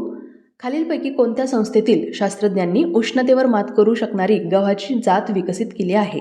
या प्रश्नाचं उत्तर आहे चौथा पर्याय, आपली भारतीय कृषी संशोधन संस्था म्हणजेच इंडियन ॲग्रिकल्चर रिसर्च इन्स्टिट्यूटनी अशा पद्धतीची गव्हाची जात शोधून काढली आहे की जी उष्णतेवर मात करू शकणार आहे. कुणी विकसित केले? नाव लक्षात ठेवा, चौथा पर्याय हे याचा आन्सर आहे, भारतीय कृषी संशोधन संस्था. तर आपल्या ICARच्या भारतीय कृषी संशोधन संस्थेतल्या शास्त्रज्ञांनी ही अशा पद्धतीची गव्हाची जात डेव्हलप केलेली आहे. आता ह्यांचं काय प्लॅनिंग आहे, म्हणजे हे गहू ही जात जी आहे तर ह्यांची लागवड कधी होणार? तर बघा 20-25 ऑक्टोबरच्या या पिरियडमध्ये जर ह्या गव्हाची पेरणी केली तर पीक 100 ते 110 या दिवसांमध्ये येईल. म्हणजे काय, तर ऑक्टोबर या पिरियडमध्ये जर पेरणी केली तर मार्च एंडपर्यंत गहू कापणीला येतील. म्हणजे जे एप्रिल मेचा जो कडक उन्हाळा असतो तर ही हीट ह्या गव्हाला काही एफेक्ट करू शकणार नाही. ठीक आहे, तर गहू हे जनरली 140 ते 145 दिवसांमध्ये येतात, पण हे जे अशा पद्धतीचं हे पीक डेव्हलप केलं आहे की जे 100 ते 110 दिवसांमध्येच येईल. गव्हासंबंधी एक इम्पॉर्टंट पॉईंट नोट डाऊन करा की HD 3410 ही गव्हाची एक जात आहे जी मागच्या वर्षी प्रसिद्ध करण्यात आली होती. याच्यामध्ये झाडाची उंची कमी असते, म्हणजे 100 ते 105 सेंटीमीटर एवढीच असते आणि उत्पादन क्षमता ह्याची चांगली आहे, 7.5 टन पर हेक्टर एवढी ह्याची उत्पादन क्षमता आहे. ओके, तर IARI म्हणजेच भारतीय कृषी संशोधन संस्थेबद्दल थोडं जाणून घेऊ. तर हिला पुसा असं पण म्हणतात. का बरं? तर पुसा हे एक ठिकाण आहे बिहारचं जिथं ही इन्स्टिट्यूट होती आणि सुरुवातीला 1911मध्ये जेव्हा ह्याची स्थापना झाली तेव्हा तिचं नाव होतं Imperial institute of agricultural research. नंतर 1919मध्ये इम्पिरियल ॲग्रिकल्चरल रिसर्च इन्स्टिट्यूट असं याचं नाव बदलण्यात आलं आणि पुसा इथे एक खूप मोठा भूकंप झाला होता. त्याच्यानंतर ते 1936मध्ये दिल्लीला हे इन्स्टिट्यूट हलवण्यात आले. ओके, तर IARI नाव लक्षात ठेवा, आपली भारतीय कृषी संशोधन संस्था आहे, सध्या ती दिल्ली येथे स्थित आहे. ओके, पुढचा प्रश्न, केंद्रीय मंत्रिमंडळाने डॅश डॅश भारतीय विधी आयोगाचा कार्यकाळ 31 ऑगस्ट 2024पर्यंत वाढवण्यास मान्यता दिली आहे. खूप महत्त्वाचा प्रश्न आहे हा. विधी आयोगावरती सुद्धा आपला MPSCचा आयोग हा प्रश्न विचारत असतो. तर हे जे लॉ कमिशन आहे तर ह्याचा सध्याचा 22वा हा आयोग आहे, म्हणून या प्रश्नाचं उत्तर आहे तिसरा पर्याय. सध्याचं चालू जे कमिशन आहे ते 22वा विधी आयोग आहे आणि सध्या हे चर्चेत का आलं आहे, तर केंद्रीय मंत्रिमंडळाने या 22व्या विधी आयोगाच्या कार्यकाळाला 31 ऑगस्ट 2024पर्यंत वाढवायला आता मान्यता दिली आहे, म्हणून हा आयोग आता चर्चेत आला आहे. सुरुवातीला ह्याचा कार्यकाळ 20 फेब्रुवारी 2023पर्यंतच, म्हणजे हे संपला असता पिरियड, म्हणून आता सध्याच्या मंत्रिमंडळाने ह्याला अजून जवळपास 1.5 वर्ष वाढवलेला आहे ह्याच्या कार्यकाळाला. आणि लक्षात ठेवा, आपल्या भारतीय विधी आयोग हा एक गैरवैधानिक संस्था आहे ही, आणि ही सरकारने वेळोवेळी स्थापन केलेली असते, म्हणजे ही स्थायी संस्था नाही. ओके, तर भारतीय विधी आयोग ही सरकारने वेळोवेळी स्थापन केलेली एक गैरवैधानिक संस्था आहे. खूप महत्त्वाचा मुद्दा आहे हा, लक्षात ठेवा. आणि ह्याचा कार्यकाळ कधी संपणार होता, तर 20 फेब्रुवारी 2023ला संपला असता, पण आता मंत्रिमंडळाने 31 ऑगस्ट 2024पर्यंत वाढवल्यास मान्यता दिली आहे. भारतीय विधी आयोगाबद्दल बघू. भारत सरकारच्या अध्यादेशाने स्थापन केलेली ही एक कार्यकारी संस्था आहे. कायदेतज्ञांनी हे बनलेलं असतं आणि ह्याचे अध्यक्ष कोण असतात, तर निवृत्त न्यायाधीश असतात आणि हे एका निश्चित कार्यकाळासाठी स्थापित केलं जातं आणि पहिल्यांदा 1834मध्ये पहिल्यांदा ह्याची स्थापना करण्यात आली होती. न्यायमूर्ती ऋतुराज अवस्थी हे सध्याच्या 22व्या विधी आयोगाचे अध्यक्ष आहेत आणि रिसेंटलीच यांची नियुक्ती झालेली आहे, म्हणून हे सुद्धा नाव लक्षात ठेवा. ओके, पुढचा प्रश्न, जागतिक विचार दिन किंवा वर्ल्ड थिंकिंग डे दरवर्षी डॅश डॅश रोजी साजरा करण्यात येतो. या प्रश्नाचं उत्तर आहे पहिला पर्याय, 22 फेब्रुवारीला असतो हा जागतिक विचार दिन किंवा वर्ल्ड थिंकिंग डे. यावर्षीची जी थीम होती ती फक्त आपण बघू, our world our peaceful future, the environment, peace and security. Theme थोडी मोठी आहे, पण असो, our world our peaceful future, the environment, peace and security. Peace जास्त आहे एवढं लक्षात ठेवा. ठीक आहे. पुढचा प्रश्न, फेब्रुवारी 2023मध्ये केंद्रीय अन्वेषण ब्युरोने म्हणजे CBIने ऑपरेशन कनक 2 अंतर्गत कोणत्या राज्यात सुमारे 50 ठिकाणी भारतीय खाद्य निगमच्या आवारात शोध घेतलाय? या प्रश्नाचं उत्तर आहे दुसरा पर्याय, पंजाब. तर आपल्या CBIने ऑपरेशन कनक 2 अंतर्गत एका प्रकरणाच्या तपासामध्ये जवळपास 50 ठिकाणी यांनी शोध घेतलाय CBIने. ओके. कुठल्या राज्यामध्ये? तर पंजाब राज्यामध्ये. ऑपरेशनचं नाव लक्षात ठेवा, कनक 2 ऑपरेशन अंतर्गत ही 50 ठिकाणी छापे मारण्यात आलेले आहेत. आता बऱ्याच वेळा आयोग हे जे वेगवेगळे ऑपरेशन असतात आणि ते कशासाठी राबवले जातात यावरती प्रश्न विचारतो, म्हणून इथे ऑपरेशन कनक 2 हे नाव खूप जास्त महत्त्वाचं आहे. आणि FCI म्हणजेच आपल्या फूड कॉर्पोरेशन ऑफ इंडियामध्ये काही भ्रष्टाचार चालू आहे का, तर हे उघड करण्यासाठी ही कारवाई करण्यात आली आहे. आणि याच्यामध्ये बरेच काही कागदपत्र आणि काही डिजिटल उपकरणंसुद्धा जप्त करण्यात आलेली आहेत. ओके. आता पंजाब बघू आपण भारताच्या मॅपमध्ये. इथे आहे पंजाब, याच्या पश्चिमेकडे आहे पाकिस्तान, त्यानंतर वरती आहे जम्मू काश्मीर, उजवीकडे आहे हिमाचल प्रदेश म्हणजे ईशान्येकडं, आणि खाली राजस्थान आणि हरियाणा ही 2 राज्य आहेत. ओके. FCI बद्दल पण बघूया. तर FCI म्हणजे फूड कॉर्पोरेशन ऑफ इंडिया म्हणजेच भारतीय खाद्य निगम हे आपल्या भारत सरकारच्या ग्राहक व्यवहार, अन्न आणि सार्वजनिक वितरण मंत्रालयाच्या अखत्यारीत येतं, म्हणजे त्याच्या अंडर येतं. भारतीय संसदेने अन्न निगम कायदा 1964 लागू करून या FCIची स्थापना केली होती आणि ही एक वैधानिक संस्था आहे, लक्षात ठेवा, जिचं हेडक्वार्टर आहे नवी दिल्ली या ठिकाणी. स्थापना कधी झाली? तर 14 जानेवारी 1965. कोणत्या कायद्याअंतर्गत? भारताच्या संसदेने अन्न निगम कायदा 1964 लागू करून याची स्थापना केलेली आहे, लक्षात ठेवा. पुढचा प्रश्न, 22 फेब्रुवारी 2023 रोजी 3 दिवसीय बाजरी महोत्सव कुठे सुरू झाला? तर या प्रश्नाचं उत्तर आहे चौथा पर्याय, मुंबई या ठिकाणी 22 फेब्रुवारीला हा कार्यक्रम सुरू झाला आहे. हा 3 दिवस चालणार होता. तर संयुक्त राष्ट्रांनी 2023चं हे जे पूर्ण वर्ष आहे हे इंटरनॅशनल इयर ऑफ मिलेट्स म्हणून घोषित केलं आहे आणि त्याचाच एक भाग म्हणून आपल्या मार्केटिंग डिपार्टमेंटतर्फे या प्रोग्रामचं आयोजन करण्यात आलं होतं मुंबई या ठिकाणी. मिलेट्सची सर्वसमावेशक माहिती असलेल्या पुस्तकाचं प्रकाशनसुद्धा ह्याच्यामध्ये करण्यात येणार आहे. मिलेट्स म्हणजे काही फक्त बाजरी नाही आहे बघा. बऱ्याच जणांना हा गैरसमज असतो की मिलेट म्हणजे बाजरी. तर बाजरीला पर्ल मिलेट म्हणतात, पण मिलेट्स या नावांडर बरेच वेगवेगळे घटक येतात, जसं की ज्वारी पण त्याच्यामध्येच आहे. ज्वारी पण एक मिलेटच आहे. बाजरी तर आहेच, तसंच इतावली, नाचणी, कुटकी, चिमा बाजरी म्हणून एक असते, ती पण येते मिलेटच्या अंडर, आणि सावा हे सुद्धा मिलेटच आहे. ठीक आहे. पुढचा प्रश्न, फेब्रुवारी 2023मध्ये इजिप्तमधील कैरो इथं ISSF विश्वचषक स्पर्धेत महिलांच्या 10 मीटर एअर रायफलमध्ये कांस्य पदक कोणी जिंकलं? आता एअर रायफल म्हणजे अशा पद्धतीचं जे कॉम्पिटिशन आहे तर हे शूटिंगशी रिलेटेड आहे. तर ISSF म्हणजे इंटरनॅशनल शूटिंग स्पोर्ट फेडरेशन. तर ह्याच्या अंडर कांस्य पदक जिंकलेलं आहे आपल्या भारताच्या तिलोत्तमा सेन यांनी. तर ह्यांनी कैरो इथल्या ISSF वर्ल्ड कप स्पर्धेमध्ये महिलांच्या 10 मीटर एअर रायफलमध्ये ब्रॉन्झ मेडल जिंकलं आहे आणि हिनं भारतासाठी हे दुसरं ब्रॉन्झ मेडल जिंकलेलं आहे. तर ग्रेट ब्रिटनच्या सिओनेट मॅकिंटॉशनी सुवर्णपदक जिंकलं आहे आणि स्वित्झर्लंडच्या ऑलिम्पिक चॅम्पियन नीना क्रिस्टननी रौप्य पदक म्हणजे सिल्वर मेडल जिंकलेलं आहे या स्पर्धेमध्ये. ठीक आहे. पुढचा प्रश्न, Modi shaping a global order in flux या पुस्तकाचं नवी दिल्लीत डॅश डॅश यांच्या हस्ते प्रकाशन झाले. या प्रश्नाचं उत्तर आहे पहिला पर्याय, JP नड्डा यांच्या हस्ते या पुस्तकाचं प्रकाशन झालेलं आहे नवी दिल्ली या ठिकाणी. या पुस्तकाचे एडिटर आहेत सुजन चिनॉय, विजय चौथाईवाले आणि उत्तम कुमार सिन्हा. आणि या पुस्तकाचा अग्रलेख लिहिला आहे आपले परराष्ट्र मंत्री डॉक्टर S जयशंकर यांनी. ठीक आहे. नरेंद्र मोदी यांच्याशी संबंधित बरीच पुस्तकं आहेत, यांच्यावरती सुद्धा आयोग प्रश्न विचारत असतो, जसं की Narendra Modi creative disruptor, the maker of new India, Narendra Modi a political biography, 21 leadership lessons of Narendra Damodardas Modi, Narendra Modi vision and accomplishments, Bharat Putra Damodardas Narendra Modi, Modi at 20 dreams meet delivery आणि war room, the people, tactics and technology behind Narendra Modi's 2014 win. तर ही काही त्यांची महत्त्वाची पुस्तकं आहेत. पुढचा प्रश्न, खालीलपैकी कोणाला आंतरराष्ट्रीय मातृभाषा पुरस्काराने सन्मानित करण्यात आले? या प्रश्नाचं उत्तर आहे डॉक्टर महेंद्र कुमार मिश्रा यांना हा आंतरराष्ट्रीय मातृभाषा पुरस्काराने आता सन्मानित करण्यात आले. हा प्रश्न खूप जास्त महत्त्वाचा आहे, कारण असा पुरस्कार मिळवणारे हे पहिले भारतीय आहेत. ठीक आहे, तर हे आपल्या ओडिशातले स्थानिक भाषांच्या संवर्धनासाठी सामाजिक कार्यकर्ते आहेत. तसंच हे शिक्षण तज्ज्ञसुद्धा आहेत आपल्या भारतातले. यांना ढाका या ठिकाणी तिथल्या पंतप्रधान शेख हसीना यांच्या हस्ते हा पुरस्कार देण्यात आलेला आहे. पुरस्काराचं नाव लक्षात ठेवा, आंतरराष्ट्रीय मातृभाषा पुरस्कार.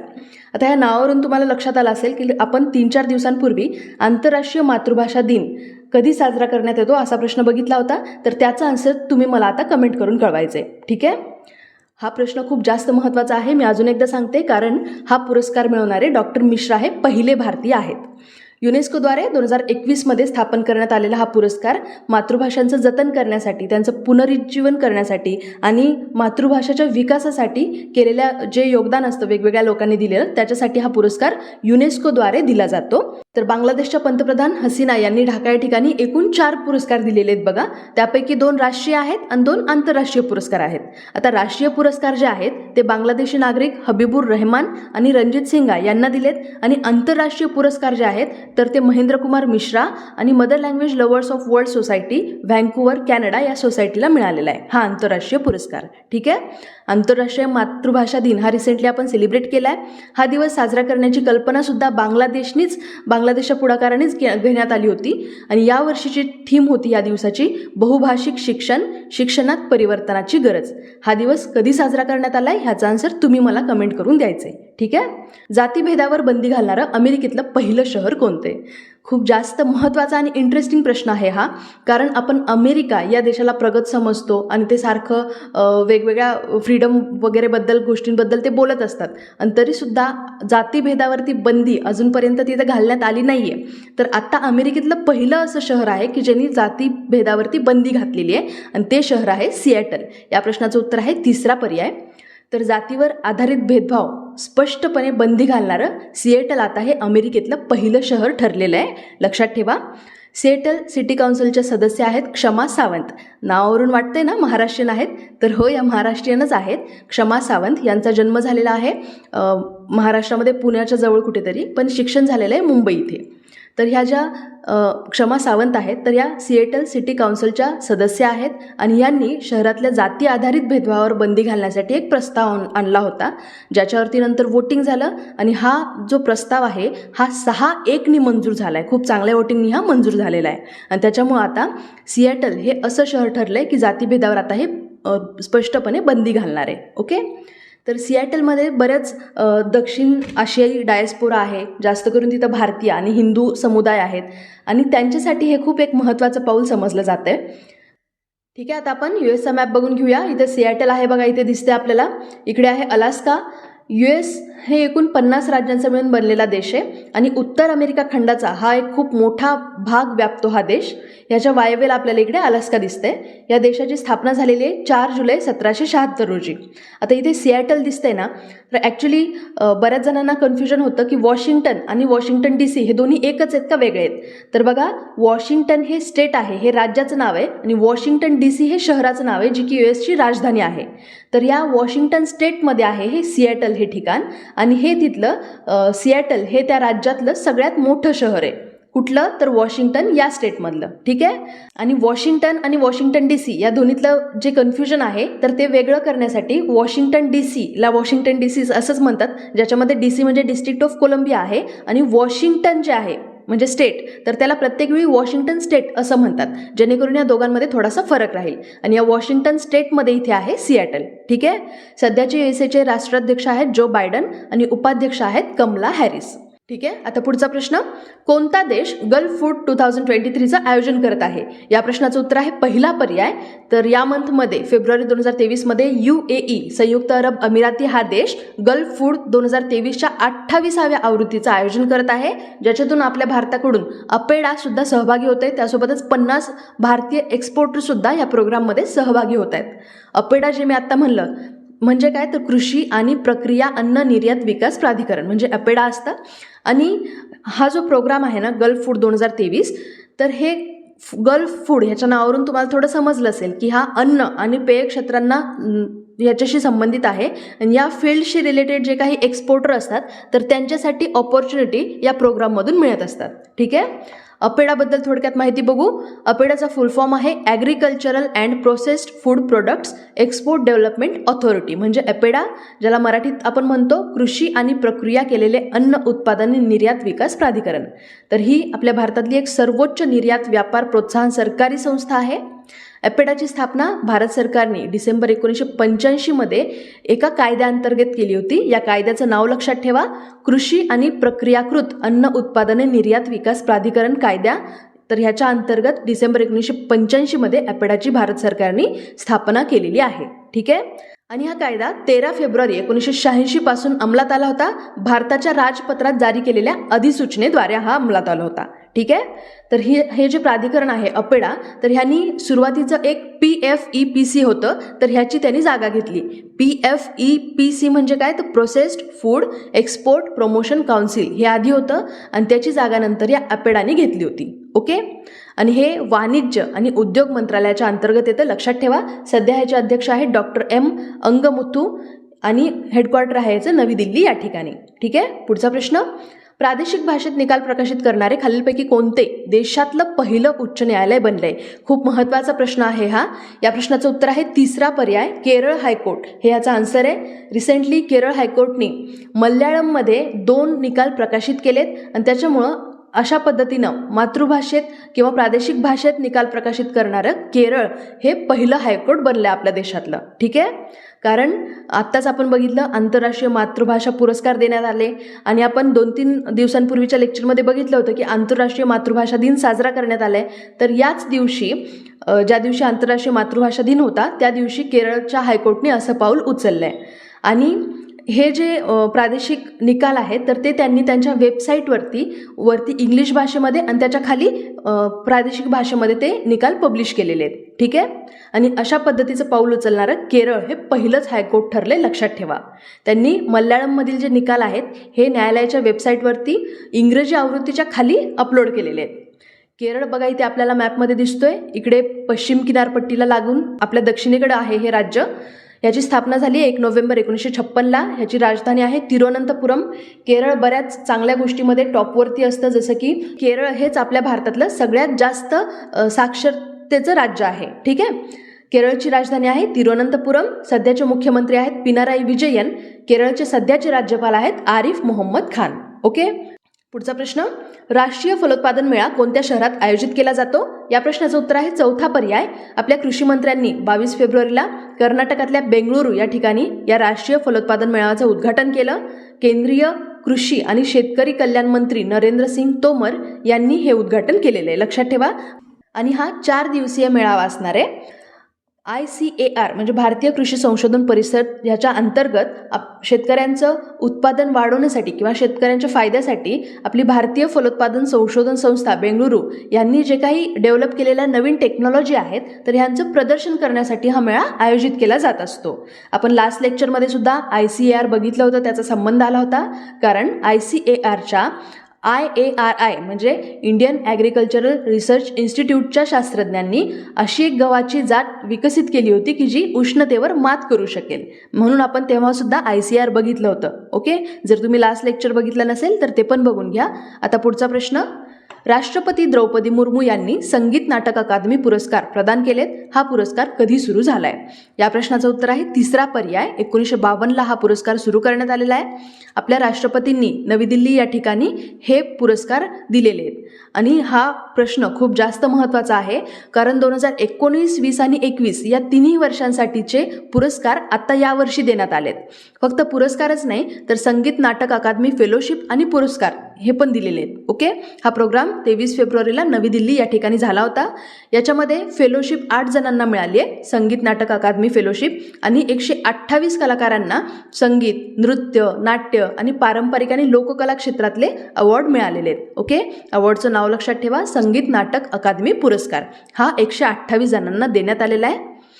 पुढचा प्रश्न, फेब्रुवारी 2023 मध्ये नमामि गंगे कार्यकारी समितीने गंगा खोरे आणि घाट विकासातील प्रदूषण कमी करण्यासाठी 1200 कोटी रुपयांपेक्षा जास्त किमतीच्या किती प्रकल्पांना मंजुरी दिली आहे? या प्रश्नाचं उत्तर आहे तिसरा पर्याय, 9 प्रोजेक्टला आता मंजुरी दिलेली आहे. तर नमामि गंगे कार्यकारी समितीने गंगा खोरे आणि घाट विकासामध्ये प्रदूषण जे झालेलं आहे तर हे कमी करण्यासाठी आता 9 प्रकल्पांना मंजुरी दिलेली आहे. आणि ही जी बैठक झाली आहे त्याचे अध्यक्षस्थानी NMCGचे महासंचालक होते जी अशोक कुमार. NMCG म्हणजे काय, तर नमामि गंगा क्लिनिंग मिशन. ओके. तर पश्चिम बंगाल, उत्तर प्रदेश आणि मध्य प्रदेशातले जे सांडपाणी प्रकल्प आहेत तर या सांडपाणी प्रक्रिया प्रकल्पांना आता मंजुरी देण्यात आलेली आहे. NMCG बद्दल पण जाणून घेऊ, म्हणजे राष्ट्रीय स्वच्छ गंगा अभियान. तर इथलं प्रदूषण कमी करणं आणि गंगा नदीचं पुनरुज्जीवन सुनिश्चित करण्याच्या उद्देशाने केंद्र सरकारने 2011 मध्ये हे अभियान सुरू केलं होतं. National council for rejuvenation, protection and management of Ganga nadi, याला नॅशनल गंगा काउन्सिल असं सुद्धा म्हणतात. ओके. या अभियानाचं एक खूप महत्त्वाचं उद्दिष्ट आहे, ते म्हणजे भूपृष्ठावरचा प्रवाह आणि भूजल पुनर्संचयित करणं आणि ते स्वच्छ राखणं. याच्याशिवाय गंगा नदीचं जे जलीय जैवविविधता आहे याचं सुद्धा संरक्षण करणं हे सुद्धा या अभियानाच्या अंतर्गत येतं, लक्षात ठेवा. ओके. पुढचा प्रश्न, अमेरिकेचे राष्ट्राध्यक्ष जो बायडन यांनी जागतिक बँकेच्या अध्यक्षपदासाठी कोणाला नामनिर्देशित केले? या प्रश्नाचं उत्तर आहे पहिला पर्याय, अजय बंगा. हे बरोबर आन्सर आहे. तुम्ही जर हे चारही नावं बघितली तर तुम्हाला थोडंसं कन्फ्युजन होऊ शकतं, सगळीच इंडियन नावं आहेत. तर अमेरिकेचे राष्ट्राध्यक्ष यांनी रिसेंटली अमेरिकन मास्टरकार्डचे जे माजी CEO आहेत अजय बंगा, तर यांचं वर्ल्ड बँकेचा अध्यक्ष म्हणून त्यांना नॉमिनेट केलेलं आहे. सध्या ते इक्विटी फर्म जनरल अटलांटिकमध्ये उपाध्यक्ष म्हणून आहेत. त्यांनी मास्टरकार्डमध्ये पण काम केले, शिवाय American red cross, craft food आणि डाऊ इंकच्या बोर्डमध्ये सुद्धा त्यांनी जवळपास 30 वर्षांपेक्षा जास्त काम केले. त्यांना 30 वर्षांपेक्षा जास्त पिरियडचा व्यावसायिक अनुभव आहे. वर्ल्ड बँकेबद्दल सांगायचं तर याचं हेडक्वार्टर आहे युनायटेड स्टेटमध्ये वॉशिंग्टन DC या ठिकाणी. याची स्थापना झाली आहे जुलै 1944 मध्ये. संस्थापक आहेत जॉन मेनार्ड केन्स आणि हॅरी डेक्स्टर व्हाईट आणि सध्याचे अध्यक्ष आहेत डेव्हिड माल्पास. ठीक आहे. पुढचा प्रश्न, परराष्ट्र मंत्रालयाचा भूअर्थशास्त्र आर्थिक संवाद या विषयावरील वार्षिक प्रमुख कार्यक्रम कुठे सुरू झाला? म्हणजे flagship event on geo economic Asia economic dialogue हा कुठं सुरू झाला हे सांगितलंय, तर हा झाला आपल्या पुणे या ठिकाणी. तर हा 3 दिवसाचा कार्यक्रम असणार आहे, ज्याचं आयोजन केलं आहे एक्सटर्नल अफेअर्स मिनिस्ट्रीनी आणि पुणे आंतरराष्ट्रीय केंद्राने, या दोघांनी मिळून ह्याचं आयोजन केलं आहे. हा कार्यक्रम 23 फेब्रुवारीला आपल्या पुण्यामध्ये सुरू झाला आहे आणि या वर्षीची ह्या प्रोग्रामची थीम आहे Asia and the emerging world order, म्हणजे आशिया आणि उदयोन्मुख जागतिक व्यवस्था ही या संवादाची मुख्य थीम असणार आहे. आणि या प्रोग्राममध्ये 44 देशांपेक्षा जास्त देशातून जे स्पीकर आहेत तर ते येणार आहेत. आणि ह्याच्यामध्ये global growth prospects, global south हा G20चा अजेंडा आणि मेटावर्स याच्यासारख्या सुद्धा विषयांवरती चर्चा होणार आहे. हा कुठं होणार आहे, तर आपल्या महाराष्ट्रामध्ये पुणे या ठिकाणी. सध्याचे आपले राज्यपाल आहेत रमेश बैस. महाराष्ट्रातली राष्ट्रीय उद्यानं लक्षात ठेवा, चांदोली राष्ट्रीय उद्यान, गोगामल राष्ट्रीय उद्यान, नवेगाव राष्ट्रीय उद्यान, पेंच राष्ट्रीय उद्यान, संजय गांधी बोरिवली राष्ट्रीय उद्यान आणि ताडोबा राष्ट्रीय उद्यान. त्यासोबतच युनेस्कोची जागतिक वारसा स्थळं याच्यावरती सुद्धा प्रश्न बनू शकतो. तर अजिंठा, वेरूळ, एलिफंटा इथल्या लेण्या आणि छत्रपती शिवाजी महाराज टर्मिनस ही काही इथली महत्त्वाची ठिकाणं आहेत. ओके. पुढचा प्रश्न, मोसी-2 हा लष्करी सराव कोणत्या देशांदरम्यान होतो? हा खूप जास्त महत्त्वाचा प्रश्न आहे. याचं उत्तर आहे दुसरा पर्याय, चीन आणि रशिया. याच्यामध्ये भारत नाही आहे म्हणून सुद्धा हा प्रश्न खूप महत्त्वाचा आहे. तुम्हाला असं वाटू शकतं की प्रश्न विचारला आहे म्हणजे भारताशी रिलेटेड असेल, पण असं नाही आहे. खरं तर 3 देशांचा मिळून आहे हा सराव. लक्षात ठेवा, ते 3 देश चीन, रशिया आणि साऊथ आफ्रिका. तर सध्या युक्रेन रशिया वॉरला ज्या दिवशी 1 वर्ष पूर्ण झाले त्याच दिवशी ह्या 3 देशांनी या सरावाला सुरुवात केलेली आहे. म्हणजे 24 फेब्रुवारीला रशिया युक्रेन वॉरची फर्स्ट ॲनिव्हर्सरी आहे आणि त्याच दिवशी या 10 दिवसांचा जो सराव आहे हा याला सुरुवात झालेली आहे. याचं नाव लक्षात ठेवा, मोसी-2 ह्याचं नाव आहे. तर फक्त रशिया युक्रेन वॉरच नाही तर चीनला सुद्धा बरेच पश्चिमेकडचे देश हे विरोध करतायत. म्हणजे पश्चिमेसोबत चीनचं तणावपूर्ण संबंध चालू आहेत. यासोबत रशिया युक्रेन वॉरसुद्धा चालू आहे. तरीसुद्धा या 3 देशांच्या घनिष्ठ संबंध दाखवण्यासाठी दक्षिण आफ्रिकेच्या हिंदी महासागराचे जे ठिकाण आहे तर तिथे हा सराव पार पडतोय. ओके. तर ह्या ज्या कवायती आहेत किंवा हे जे सराव चालू आहेत त्याच्यामध्ये रशियाचं एक खूप महत्त्वाचं हायपरसॉनिक मिसाईलसुद्धा टेस्ट केलं जाऊ शकतं, ज्याचं नाव आहे झिरकॉन. नाव लक्षात ठेवा, खूप जास्त महत्त्वाचं आहे हे, कारण रशिया युक्रेन वॉर चालू आहे मागच्या 1 वर्षापासून. त्याच्यामुळं रशियाशी रिलेटेड जे काही टॉपिक आहेत तर हे आपल्या परीक्षेच्या दृष्टीने सुद्धा महत्त्वाचे आहेत. स्पेशली रशियाकडं ज्या कोणते जे मिसाईल्स आहेत किंवा जे हत्यार आहेत, जे शस्त्रास्त्र आहेत, तर ते आपल्या परीक्षेच्या दृष्टीने इम्पॉर्टंट आहेत. ओके, तर या सरावाची पहिली आवृत्ती नोव्हेंबर 2019मध्ये साऊथ आफ्रिकेच्याच केपटाऊन या ठिकाणी झाली होती. तर झिरकॉन हे जे मिसाईल आहे ना, याबद्दल पण आपण थोडक्यात माहिती घेऊ. बघा, हे मिसाईल खूप फास्ट आहे, आवाजाच्या 9 पट वेगाने हे उडतं, म्हणजे एवढा त्याचा जास्त स्पीड आहे. आणि हे रशियाने डेव्हलप केलेलं मिसाईल आहे. हायपरसॉनिक क्रूज क्षेपणास्त्र किंवा हायपरसॉनिक क्रूज मिसाईल आहे हे झिरकॉन. या क्षेपणास्त्रासाठी खूप प्रगत अशा इंधनाची गरज असते आणि याची रेंज जवळपास 1000 किलोमीटरपर्यंतची आहे. ओके, आणि लक्षात ठेवा, हे खूप जास्त स्पीड असलेलं हे क्षेपणास्त्र आहे रशियाचं. ह्याचा स्पीड एवढा जास्त आहे ना की हे जेव्हा एखाद्या टार्गेटवरती मारा करायला जातं तर तेव्हा जाताना हवेचा दाब हलताना प्लाझ्मा क्लाउड बनवतो हे मिसाईल. आणि त्याच्यामुळं काय होतं की ह्याच्यापासून तयार झालेल्या ज्या रेडिओ लहरी आहेत तर ते ह्या क्लाउडमध्ये तो शोषून घेतो. आणि याच्यामुळं काय होतं की जे शत्रू राष्ट्र आहे किंवा ज्याच्यावरती आपण टार्गेट केलं आहे तर त्यांच्या शत्रू राष्ट्रांच्या रडारला हे जे मिसाईल आहे तर ते त्या रडारवरती दिसत नाही. ओके, म्हणजे हे हवेचा दाब हलताना प्लाझ्मा क्लाउड बनवतं, रेडिओ लहरी शोषून घेतं आणि सक्रिय रडार यंत्रणांना ते अदृश्य बनवतं. ठीक आहे, आपण भारताचे सुद्धा काही महत्त्वाचे लष्करी सराव बघून घेऊया. बऱ्याच वेळा भारताचेच प्रश्न विचारले जातात. तर बघा, भारत अमेरिका यांच्या दरम्यान युद्धाभ्यास वज्रप्रहार या एक्सरसाइज होतात. भारत बांगलादेशसोबत संप्रीती, फ्रान्ससोबत भारताची सराव आहे शक्ती सराव आणि गरुड आणि वरुण, इंडोनेशियासोबत गरुड शक्ती, थायलंडसोबत मैत्री सराव, मंगोलियासोबत नोमॅडिक एलिफंट, जपानसोबत धर्मा गार्डियन आणि वीर गार्डियन हे दोन्ही सराव होतात. चीनसोबत आपला सराव आहे हँड इन हँड नावाचा. ओमानसोबत 3 महत्त्वाचे सराव होतात. लक्षात ठेवा, अल नजाह, नसीम अल बहर आणि ईस्टर्न ब्रिज. ईस्टर्न ब्रिज हा त्यांच्या एअरफोर्ससोबत सराव होतो, अल नजाह हा त्यांच्या आर्मीसोबत होतो आणि नसीम अल बहर ही भारत आणि त्यांची जी नेव्ही आहे त्यांच्यामधली ही एक नेव्हल एक्सरसाइज आहे. ठीक आहे, भारत कझाकिस्तानमध्ये काझिंद नावाचा युद्धाभ्यास होतो. भारत नेपाळमध्ये सूर्यकिरण, US, जपान आणि भारत या तिघांचा मिळून हा युद्धाभ्यास आहे मलबार. भारत सिंगापूर सिम्बेक्स आणि भारत उझबेकिस्तान डसलिक. ठीक आहे, अलीकडेच सुमारे 6.8 रिश्टर स्केलचा भूकंप कोणत्या देशात आला? या प्रश्नाचं उत्तर आहे दुसरा पर्याय ताजिकिस्तान.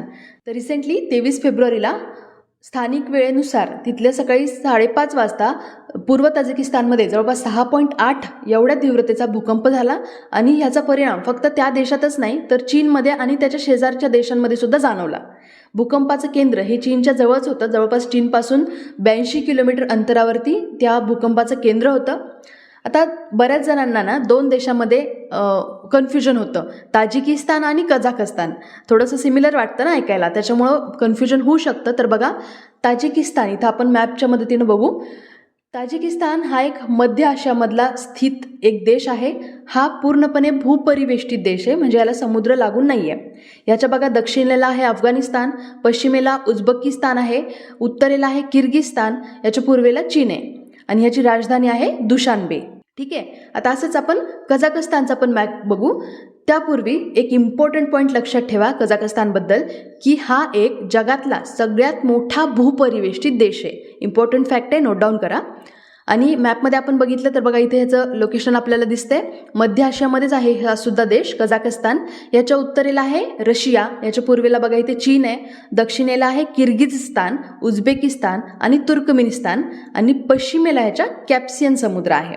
आता तुम्ही म्हणाल भूपरिवेष्टित देश तर म्हणताय मॅम आणि कॅप्सियन समुद्र तर दिसते, पण हा समुद्र छोटा आहे कम्पॅरेटिव्हली, त्याच्यामुळं हा जगातला सगळ्यात मोठा भूपरिवेष्टित देश आहे. ओके, आणि कझाकस्तानची राजधानी आहे नूर सुलतान. आणि हा जो देश आहे हा पूर्वी सोव्हिएत युनियनचाच एक भाग होता. आणि ताजिकिस्तानबद्दल एक इम्पॉर्टंट पॉईंट म्हणजे जगाचं छप्पर ज्याला आपण म्हणतो पामीर पठाराला किंवा पामीर पर्वताला, तर ते सुद्धा इथंच आहे ताजिकिस्तानमध्ये. ठीक आहे, आता आपण भूकंपाबद्दल थोडक्यात माहिती बघून घेऊ. तसं तर रिसेंटली तुर्कीमध्ये भूकंप आलेला, त्या बेसिसवरती सरांनी भूकंपाबद्दल सगळी इन्फॉर्मेशन खूप डीपमध्ये त्या लेक्चरमध्ये घेतलेली आहे. जर तुम्ही ते लेक्चर बघितलं नसेल तर नक्की बघून घ्या. तुमचे भूकंपाशी रिलेटेड सगळे जे कन्सेप्ट आहेत तर ते त्याच्यामधून क्लिअर होतील.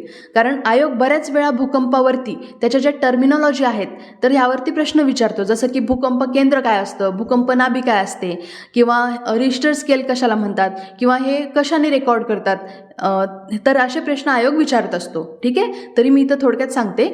भूकंप म्हणजे काय असतं की बेसिकली भूकवचातून जेव्हा अचानक बाहेर पडते ऊर्जा तर तेव्हा आपण म्हणतो की भूकंप झाला. म्हणजे काय होतं तर ही जी ऊर्जा आहे ही लहरी भूकंपाच्या स्रोतापासून बाहेर पडतात.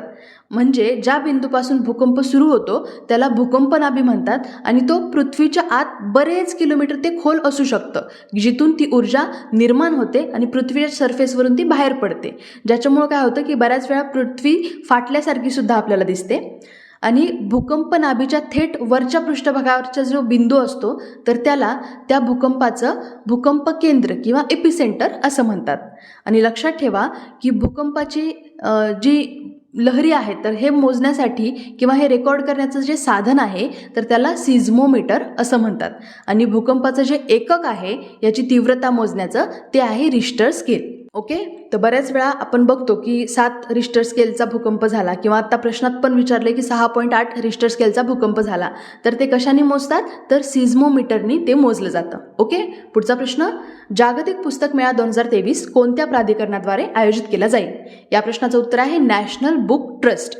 तर हा जागतिक पुस्तक मेळा आहे जो की आपल्या भारतामध्ये नवी दिल्ली या ठिकाणी हे सुरू होणार आहे 25 फेब्रुवारीपासून. आणि 25 फेब ते 5 मार्च म्हणजे जवळपास हा 9 दिवसांचा एक भव्य पुस्तक मेळा आयोजित करण्यात आलेला आहे. कुणी आयोजन केलं आहे तर नॅशनल बुक ट्रस्टनी, भारत सरकारच्या शिक्षण मंत्रालयाअंतर्गत स्वायत्त संस्था आहे ही, आणि इंडियन ट्रेड प्रमोशन ऑर्गनायझेशनच्या या दोघांच्या कोऑर्डिनेशननी या प्रोग्रामचं आयोजन करण्यात आलेलं आहे. या पुस्तक प्रदर्शनामध्ये बरेच वेगवेगळे सेक्शन असतील, जसं की हिस्ट्री रिलेटेड पुस्तक किंवा त्याचा एक सेक्शन असेल, कला, संस्कृती, अशा वेगवेगळे जे टायटल देऊन त्याच्याखाली त्या पुस्तकांचा समावेश असणार आहे ह्या प्रोग्राममध्ये. नॅशनल बुक ट्रस्टची स्थापना झालेली 1 ऑगस्ट 1957ला. याचं संस्थापक कोण आहे तर भारत सरकार आहे, लक्षात ठेवा. म्हणून हे जे बुक ट्रस्ट आहे हे इम्पॉर्टंट आहे. आणि ह्याची पालक संस्था कोण आहे तर भारताचं शिक्षण मंत्रालयाच्या अंतर्गत येतं हे. सध्याचे अध्यक्ष आहेत गोविंद प्रसाद शर्मा आणि हेडक्वार्टर आहे नवी दिल्ली इथे. पुढचा प्रश्न, फेब्रुवारी 2023मध्ये अवकाशात अडकलेल्या अंतराळवीरांना परत आणण्यासाठी खालीलपैकी कोणी रिकामे सोयूज अंतराळयान यशस्वीरित्या प्रक्षेपण केलंय? या प्रश्नाचं उत्तर आहे तिसरा पर्याय, रॉस्कोस्मॉस. रॉस्कोस्मॉस हे रशियाचं एक अंतराळ एजन्सी आहे. तर हिनं आत्ता त्यांचे जे अंतराळवीर अवकाशात अडकलेले आहेत त्यांच्यासाठी हे अंतराळयान पाठवलेलं आहे. ठीक आहे, नाव लक्षात ठेवा, रॉस्कोस्मॉस कुणाचं आहे तर रशियाचं. आणि कोणतं यान पाठवलं आहे तर सोयूज, SOYUZ असं याचं नाव आहे. हे जे ॲस्ट्रॉनॉट आहेत त्यांचे तर ते 2 महिन्यापूर्वीच गेलेले. सोयूज MS-22 या कॅप्सूलच्या कूलिंग सिस्टीममधून गळती सुरू झाल्यानंतर ते जागीच अडकले. सोयूज MS-22 कॅप्सूलमधून कूलंटची गळती सुरू झाल्याने 3 अंतराळवीर हे अंतराळामध्ये अडकले होते. आणि यापैकी 2 अंतराळवीर हे रशियन आहेत तर एक US आहे. रशियन अंतराळवीरांचं नाव आहे सेर्गेई प्रोकोपिएफ, दिमित्री पेटलिन, आणि USचे अंतराळवीर आहेत फ्रान्सिस्को रुबियो. ठीक आहे, तर ह्यांचं मिशन हे मार्चमध्ये संपणार होतं, पण हा प्रॉब्लेम निर्माण झाल्यामुळे ते लवकर येतील. ठीक आहे, आता आपण रॉस्कोस्मॉसबद्दल थोडं जाणून घेऊ. तर हे रशियन फेडरेशनचं राज्य महामंडळ आहे जे की अंतराळ उड्डाणं, कॉस्मोनॉटिक्स कार्यक्रम घेतं आणि एरोस्पेस संशोधनासाठी सुद्धा रशियाचं हे रॉस्कोस्मॉस जबाबदार आहे. ह्याचं हेडक्वार्टर आहे मॉस्को या ठिकाणी. याची स्थापना झालेली 25 फेब्रुवारी 1992ला. आपलं जसं इस्रो आहे ना तसं रशियाचं हे रॉस्कोस्मॉस आहे. पुढचा प्रश्न, पंतप्रधान मोदी हे बारिसू कन्नड दिमावा हा महोत्सव कुठे सुरू करणार आहेत? तर हे जे नाव आहे हे जरी आपल्याला साऊथ इंडियन वाटत असलं तरीसुद्धा हा जो प्रोग्राम आहे तर हा नवी दिल्ली या ठिकाणी हा पार पडणार आहे. लक्षात ठेवा, एक्झाममध्ये सुद्धा कन्फ्युजन होऊ शकतं. ऑप्शन सगळे बघा साऊथ इंडियनकडचेच आहेत, बेंगळुरू, म्हैसूर, विशाखापट्टणम, पण ह्याचा आन्सर आहे तिसरा पर्याय, नवी दिल्ली या ठिकाणी. या प्रोग्रामचं उद्घाटन केले आपल्या पंतप्रधान नरेंद्र मोदी यांनी. 25 फेब्रुवारीला हा प्रोग्राम किंवा हा जो महोत्सव आहे ह्याचं उद्घाटन झालेलं आहे. आणि नवी दिल्ली इथल्या तालकटोरा स्टेडियममध्ये हा पार पडणार आहे. बारिसू कन्नड दिमावा हे ह्या सांस्कृतिक महोत्सवाचं नाव आहे, लक्षात ठेवा. आणि कशासाठी आहे हा, तर कर्नाटकची संस्कृती, तिथली परंपरा, तिथला इतिहास साजरा करण्यासाठी हा महोत्सव आयोजित करण्यात आलेला आहे. पुढचा प्रश्न, अखिल भारतीय तायक्वांदो स्पर्धेचं उद्घाटन दिल्लीत होणार आहे. कोणता देश भारतीय क्रीडा प्राधिकरणासह चॅम्पियनशिपचा को होस्ट आहे? या प्रश्नाचं उत्तर आहे दुसरा पर्याय, साऊथ कोरिया. तर आपले युवा व्यवहार आणि क्रीडा मंत्री अनुराग ठाकूर यांनी 24 फेब्रुवारीला अखिल भारतीय तायक्वांदो स्पर्धेचं उद्घाटन नवी दिल्ली या ठिकाणी केलंय. साऊथ कोरिया आणि भारत यांच्या राजनैतिक संबंधांना आता 50 वर्ष पूर्ण होत आहेत आणि या निमित्ताने ह्या स्पर्धेचं आयोजन करण्यात आलेलं आहे. पुढचा प्रश्न, कोणत्या बँकेने पाकिस्तानला 700 दशलक्ष अमेरिकन डॉलरचं कर्ज मंजूर केलं आहे? ऑप्शन जर तुम्ही बघितले, नवीन विकास बँक, चीन विकास बँक, आशियाई विकास बँक, जागतिक बँक, तर तुम्हाला याचं आन्सर समजलं असेलच. दुसरा पर्याय, चीन विकास बँकेने पाकिस्तानला एवढं हे 700 दशलक्ष अमेरिकन डॉलरचं कर्ज मंजूर केलेलं आहे. कारण आपल्याला माहिती आहे की पाकिस्तान आणि चीन यांचे संबंध थोडेफार चांगले आहेत.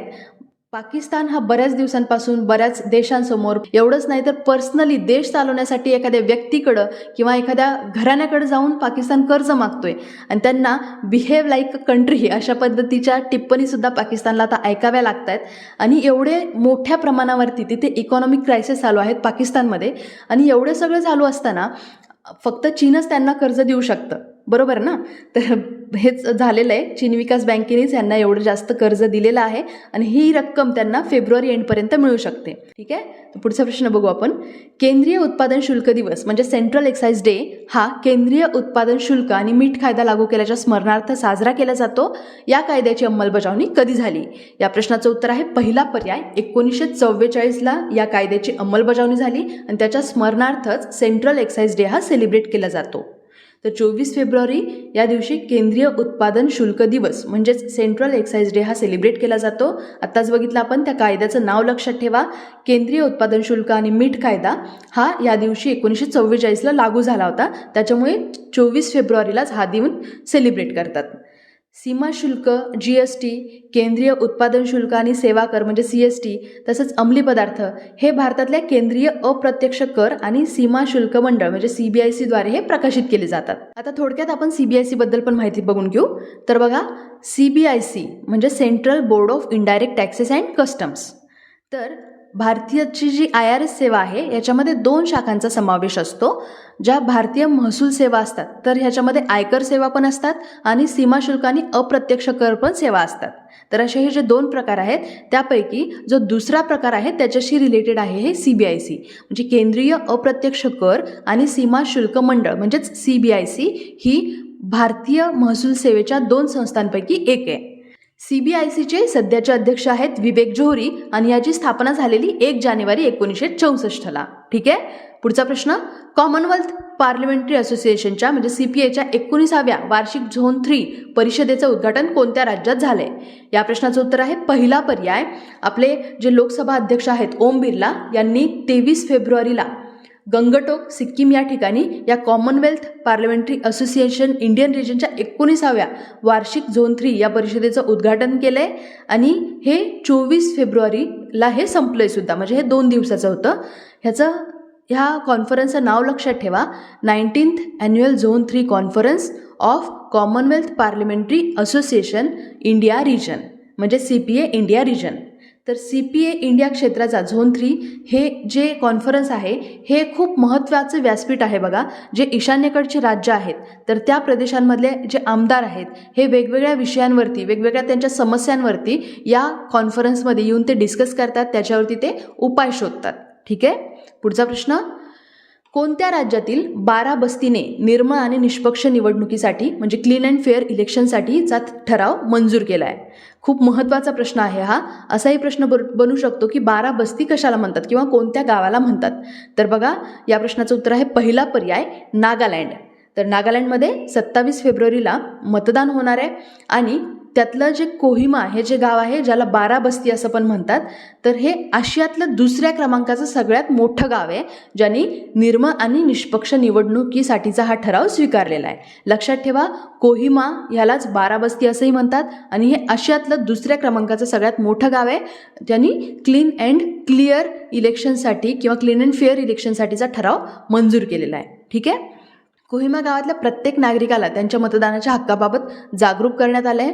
स्वच्छ निवडणुकीचा प्रचार वाढावा याच्यासाठी कोणत्याही राजकीय पक्षांना प्रचार करता येणार नाही, अशा कडक अटी तिथल्या ग्रामपरिषदेने घातलेल्या आहेत. नागालँडबद्दल सांगायचं तर तिथले मुख्यमंत्री आहेत सध्या नेफ्यू गोवलहौली-रियो, राज्यपाल आहेत ला गणेशन, तिथलं महत्त्वाचं राष्ट्रीय उद्यान आहे इटांकी राष्ट्रीय उद्यान आणि डोयांग नदीवरचं डोयांग धरणसुद्धा महत्त्वाचं आहे. या नागालँड राज्याला राज्याचा दर्जा कधी मिळाला आहे, तर 1 डिसेंबर 1963ला. ठीक आहे. पुढचा प्रश्न, डॉक्टर कनक रेले यांचं नुकतंच निधन झाले, त्या खालीलपैकी कोणत्या शास्त्रीय नृत्याशी संबंधित होत्या? या प्रश्नाचं उत्तर आहे चौथा पर्याय, मोहिनी अट्टम. त्या खूप जगप्रसिद्ध नृत्यांगना आणि मोहिनी अट्टम वादक होत्या डॉक्टर कनक रेले. यांचं रिसेंटली 22 फेब्रुवारीला निधन झाले. त्यांनी नालंदा नृत्य संशोधन केंद्र आणि नालंदा नृत्य कला महाविद्यालयाची सुद्धा त्यांनी स्थापना केली होती. त्यांनी बऱ्याच म्हणजे जवळपास शेकडो विद्यार्थ्यांना शिकवलं आहे आणि शास्त्रीय नृत्य हे लोकांपर्यंत पोहोचवण्यासाठी त्यांचा खूप महत्त्वाचा वाटा आहे आणि त्याच्यासाठी त्यांना बरेच अवॉर्डसुद्धा मिळालेत, जसं की पद्मश्री अवॉर्ड, पद्मभूषण अवॉर्ड, कालिदास सन्मान आणि संगीत नाटक अकादमी पुरस्कार सुद्धा त्यांना मिळालेला आहे. मोहिनी अट्टम हे खूप आपल्या भारताचा एक महत्त्वाचा शास्त्रीय नृत्य प्रकार आहे आणि लक्षात ठेवा, हा भारतातल्या केरळमध्ये या नृत्याचा उगम झालेला आहे. याच्यामध्ये काय असतं की बघा, इथे इमेजमध्ये दाखवले मी की नर्तकांचे जे पोशाख असतात ह्याच्यामध्ये सामान्यतः सोन्याची किनारी असलेली पांढरी किंवा ऑफ व्हाईट प्रकारची ही साडी असते. या निधन वार्तासोबतच आपण लास्ट लेक्चरमध्ये सुद्धा बऱ्याच निधन वार्ता बघितलेल्या आहेत, तर हे तुम्ही एकदा रिवाईज करून घ्या. मी ते शॉर्टमध्ये दिलेले आहेत. ठीक आहे. पायाभूत सुविधा, सामाजिक आणि हरित गरजांसाठी ADBने भारताला किती डॉलर दिलेत? या प्रश्नाचं उत्तर आहे पहिला पर्याय, 25 अब्ज डॉलर एवढे एशियन डेव्हलपमेंट बँकेने भारताला दिलेले आहेत. तर या प्रश्नाचं उत्तर आहे पहिला पर्याय, 25 अब्ज डॉलर हे एशियन डेव्हलपमेंट बँकेने भारताला दिलेले आहेत. कशासाठी? तर सगळ्या ज्या आपल्या डेव्हलपमेंट रिलेटेड ज्या नीड आहेत भारताच्या, त्या पूर्ण करण्यासाठी. PM गती शक्ती प्रकल्प ह्याच्या अंतर्गत भारतातल्या सामाजिक विकासाला समर्थन देण्यासाठी, त्यासोबतच हवामान बदल आणि पायाभूत सुविधांच्या डेव्हलपमेंटसाठी पुढील 5 वर्षांमध्ये 25 अब्ज देण्याचं ADBनं ठरवलेलं आहे. ठीक आहे. ADB म्हणजे एशियन डेव्हलपमेंट बँक, ज्याची स्थापना झाली आहे 19 डिसेंबर 1966ला. ह्याचं हेडक्वार्टर आहे फिलिपिन्समध्ये. ओके. आता बऱ्याच ठिकाणी बघा, ADBचे हेडक्वार्टर जर तुम्ही गुगलवर सर्च केलं तर मँडलियांग हे एक ठिकाण दिसेल, जे की फिलिपिन्समध्येच आहे आणि काही बुकमध्ये ह्याचं हेडक्वार्टर मनिला फिलिपिन्स असं दिलेलं आहे. तर लक्षात ठेवा, हे मँडलियांग हे मनिलामधलंच एक ठिकाण आहे. ओके. जर जास्त स्पेसिफिक झालं तर हे नाव लक्षात ठेवा, मँडलियांग फिलिपिन्स या ठिकाणी ADBचं हेडक्वार्टर आहे आणि हे मनिलामध्येच आहे मँडलियांग नावाचं ठिकाण. ठीक आहे. आता इथे बघा, आपण 4 वेगवेगळ्या बँकांचा सुद्धा अभ्यास करू. ह्या ग्लोबल फायनान्शियल इन्स्टिट्यूट आहेत, त्याचा आपण कम्पॅरेटिव्ह स्टडी करू. आणि ही जी इमेज आहे ही मी तुम्हाला एक्सप्लेन करणार आहेच, पण तुम्ही सुद्धा इथे व्हिडिओ पॉज करा आणि तुम्ही स्वतः ह्याचं ॲनालिसिस करा. आणि जर तुम्ही ह्या 4ही बँक एकसाथ कम्पेअर केल्या तर तुम्हाला ते जास्त लक्षात राहील. मी तर एक्सप्लेन करेलच, पण जेव्हा कुठल्याही गोष्टीचा जसं की मॅपचा, इमेजेसचा तुम्ही स्वतःहून ॲनालिसिस करता, स्वतःहून ते बघता व्यवस्थित, तर तुम्हाला अजून जास्त पॉईंट क्लिअर होतात. ठीक आहे. आता बघा, वर्ल्ड बँक, IMF, ADB आणि AIIB ह्या खूप महत्त्वाच्या ग्लोबल फायनान्शियल इन्स्टिट्यूट आहेत. वर्ल्ड बँकेची स्थापना झालेली 1944मध्ये. सध्या 188 देश ह्याच्या मेंबर कंट्रीज आहेत. IMF म्हणजे इंटरनॅशनल मॉनिटरी फंड, याची स्थापनासुद्धा 1944मध्ये झालेली. आणि बघा, वर्ल्ड बँक आणि IMFमध्ये बऱ्याच सिमिलॅरिटीज आहेत, जसं की दोघांची स्थापना वर्ष सेम आहे 1944. दोघांच्या ह्याच्यामध्ये US सगळ्यात मोठा वाटा आहे, लार्जेस्ट शेअर होल्डर आहे US, वर्ल्ड बँकमध्ये सुद्धा आणि IMFमध्ये सुद्धा. यासोबतच वेटो पॉवर आहे US दोन्ही बँकांमध्ये, वर्ल्ड बँकेमध्ये सुद्धा आणि IMFमध्ये सुद्धा. आणि अजून एक सिमिलॅरिटी म्हणजे दोघांचे हेडक्वार्टर वॉशिंग्टन DC USA मध्येच आहे. ठीक आहे. नंतर ADB आणि AIIB, तर ADBची स्थापना 1966मध्ये झालेली. सध्या 67 मेंबर कंट्रीज आहेत ADBच्या. याच्यामध्ये सगळ्यात जास्त मोठा वाटा आहे जपानचा. लार्जेस्ट शेअर होल्डर आहे जपान ADBमध्ये, लक्षात ठेवा. त्यानंतर AIIB, तर ह्याची स्थापना झालेली 2015मध्ये आणि याचे 57 फाउंडिंग मेंबर्स आहेत. आणि याच्यामध्ये सगळ्यात मोठा वाटा आहे चीनचा. ठीक आहे, सगळ्यात लार्जेस्ट शेअर होल्डर आहे चीन, लक्षात ठेवा. AIIBमध्ये, ADBमध्ये लार्जेस्ट शेअर होल्डर आहे जपान. ठीक आहे, आणि AIIBचं हेडक्वार्टर आहे बीजिंग, चायनामध्येच. ठीक आहे. सार्वजनिक गटर साफ करण्यासाठी देशात पहिल्यांदा कोणत्या राज्यांनी रोबोटचा वापर केला आहे? खूप जास्त महत्त्वाचा प्रश्न आहे हा, कारण रिसेंटली संसदेमध्ये आपल्या एका मंत्र्यांनी एक विधान दिलेलं मॅन्युअल स्कॅव्हेंजिंग रिलेटेड. म्हणजे मॅन्युअल स्कॅव्हेंजिंगमध्ये मागच्या 3 वर्षात एकही मृत्यू नाही असं त्यांचं विधान होतं. त्याच्यामुळं मॅन्युअल स्कॅव्हेंजिंग हा एक जो टॉपिक आहे हा परत एकदा चर्चेत आला आहे. आणि असं पहिल्यांदा झालं आहे बघा भारतामध्ये की मागच्या 3 वर्षामध्ये एकही मृत्यू या मॅन्युअल स्कॅव्हेंजिंगमुळं नाही आहे. आणि त्याच्याशीच रिलेटेड अजून एक डेव्हलपमेंट म्हणजे आता सार्वजनिक गटार साफ करण्यासाठी पहिल्यांदा एका राज्याने रोबोटचा वापर केला आहे. ते राज्य आहे केरळ. या प्रश्नाचं उत्तर आहे पहिला पर्याय, लक्षात ठेवा. खूप महत्त्वाचा प्रश्न आहे हा. तर केरळने रोबोटिक मॅनहोल क्लीनर वापरणारं आता केरळ हे पहिलं राज्य ठरलं आहे. सांडपाणी साफ करण्यासाठी केरळ हे बँडिकूट नावाचा रोबोट वापरते आता. याच्यासोबतच रोबोटिक स्कॅव्हेंजर लॉन्च करणारं सुद्धा केरळ हे पहिलंच राज्य बनलं आहे. गुरुवायूर मंदिरामध्ये बंदीकूटचा शुभारंभ करण्यात आला. जेन रोबोटिक्स नावाच्या एका कंपनीनं हे रोबोट डेव्हलप केलेले आहे. नाव लक्षात ठेवा, जेन रोबोटिक्स. आणि हा रोबोट डेव्हलप केल्यामुळं त्यांना बरेच वेगवेगळे अवॉर्डसुद्धा मिळालेले आहेत. मॅन्युअल स्कॅव्हेंजिंग दूर करणं हा या रोबोट डेव्हलप करण्यामागचा एक प्रमुख उद्देश होता. आणि हा रोबोट तसं तर 2018 पासून वापरात आहे, पण सार्वजनिक मॅनहोल्स क्लीन करण्यासाठी माणसाच्या जागी हा पहिल्यांदाच वापरला गेला आहे. ठीक आहे. अजून आपण या बँडिकूट रोबोटबद्दल थोडंसं एक्स्ट्रा जाणून घेऊ. तर बघा, अशा प्रकारचा हा जगातला पहिला रोबोट आहे की जो स्कॅव्हेंजिंगसाठी यूज होते. म्हणजे हा जगातला पहिला रोबोटिक स्कॅव्हेंजर आहे. ठीक आहे. आणि हे स्वच्छ भारत अभियान आणि मेक इन इंडिया या दोन्ही उपक्रमाच्या अंतर्गत ह्याचं डेव्हलपमेंट करण्यात आलं. या रोबोटचं IOCLने जाहीर केलं आहे की ते आपल्या रिफायनरीजमधील काही स्पॉट स्वच्छ करण्यासाठी बँडिकूट रोबोट्स आता वापरणार आहेत. ठीक आहे. आता हे जे नाव आहे ना थोडंसं वेगळं वाटतं, बँडिकूट. तर हे जे नाव आहे हे ऑस्ट्रेलियामधलं आहे. एक प्राणी आहे, स्थानिक सर्वभक्षक प्राणी आहे ऑस्ट्रेलियातला, त्याच्या नावावरून ह्याचं नाव घेण्यात आलं आहे. बँडिकूट नावाचा एक प्राणी आहे ऑस्ट्रेलियामध्ये, लक्षात ठेवा. आणि हा एक खोदणारा प्राणी आहे. आणि हा रोबोट पण थोडंसं सिमिलर काम करतो, म्हणून हे नाव त्याला देण्यात आलेलं आहे. रोबोट काय करतो की मॅनहोलमधून कचरा खोदणाऱ्या प्राण्यासारखंच हा सुद्धा काम करतो, त्याच्यामुळे त्याला हे बँडिकूट नाव दिलेलं आहे. ठीक आहे. आता ह्या बँडिकूटचं एक्झॅक्टली काम काय आहे, तर ह्याच्यामध्ये एक ट्रॉन युनिट आहे. बँडिकूटमध्ये रोबोटिक ट्रॉन युनिट आहे. आणि हा त्या रोबोटचा एक प्रमुख घटक आहे, ज्याच्यामुळे तो माणसासारखं बिहेव करतो आणि तो युनिट माणसाच्या अंगाप्रमाणेच चालते. ओके. ट्रॉन होलमध्ये प्रवेश करतो आणि खोदतो, तसंच तो कचरा पण गोळा करतो. हा रोबोट जलरोधक आणि अग्निरोधक सुद्धा आहे. याच्यामध्ये कॅमेरे आहेत, सेन्सर आहेत. आणि याचं अजून एक वैशिष्ट्य म्हणजे हा रोबोट हानिकारक वायूसुद्धा शोधू शकतो. ठीक आहे. आणि मी जसं की तुम्हाला आत्ता सांगितलं होतं, ह्याला बरेच वेगवेगळे पुरस्कार मिळालेत ह्या रोबोटला. जसं की जेन रोबोटिक्सला बँडिकूट हा डेव्हलप करण्यासाठी केरळ प्राईड पुरस्कार मिळालेला आहे. ज्यांनी ह्याला डेव्हलप केलं आहे तर त्या कंपनीला केरळ प्राईड पुरस्कार मिळालेला आहे. केरळ स्टार्टअप मिशन अंतर्गत हा पुरस्कार देण्यात येत असतो.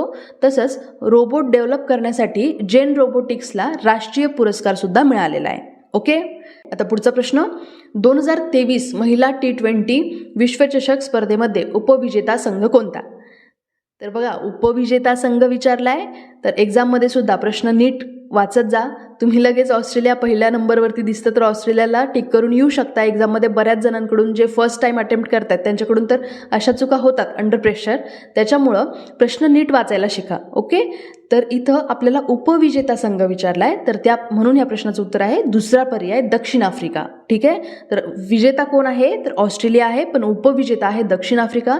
तर रिसेंटली T20 वर्ल्ड कप पार पडला आहे. महिलांचा हा T20 वर्ल्ड कप होता, ज्याच्यामध्ये आता ऑस्ट्रेलिया विनर आहे आणि साऊथ आफ्रिका रनरअप आहे. ठीक आहे. हा कुठं होता तर यावर्षी याचं आयोजन साऊथ आफ्रिकेमध्ये करण्यात आलं होतं. आणि जी फायनल मॅच होती तर ती साऊथ आफ्रिका वर्सेस ऑस्ट्रेलिया अशी होती. आणि ह्याच्यामध्ये ऑस्ट्रेलियन संघ हा विनर ठरला आहे. ऑस्ट्रेलियन महिला संघ 6व्यांदा T20 वर्ल्ड कप जिंकलेला आहे. लक्षात ठेवा, खूप महत्त्वाचा मुद्दा आहे हा. भारताने सुद्धा फायनल मॅच खेळलेला आहे लास्ट वर्ल्ड कपमध्ये, पण आपण तेव्हा रनरअप होतो, आपल्याला तो जिंकता आला नव्हता आणि तेव्हासुद्धा ऑस्ट्रेलियाच विनर होती. ओके, तर ऑस्ट्रेलियाकडून कोण कोण खेळलं ते पण बघू बघा. बेथ मुनी यांनी 74 रन केले होते, 74 रन केल्या आणि त्याच्यामुळे त्यांनी या फायनलमध्ये अव्वल स्थान पटकावलं आहे. महिला T20 क्रिकेट संघाचं नावसुद्धा लक्षात ठेवा, दक्षिणेकडील स्टार्स असं त्या टीमचं नाव आहे आणि त्यांची कॅप्टन होती मेग लॅनिंग. ओके, साऊथ आफ्रिका टीमकडून कोण होतं तर त्यांचं नाव पहिल्यांदा लक्षात ठेवा. साऊथ आफ्रिका टीमचं नाव आहे प्रोटीस. ओके, प्रोटीस नाव आहे साऊथ आफ्रिकेच्या महिलेच्या टीमचं.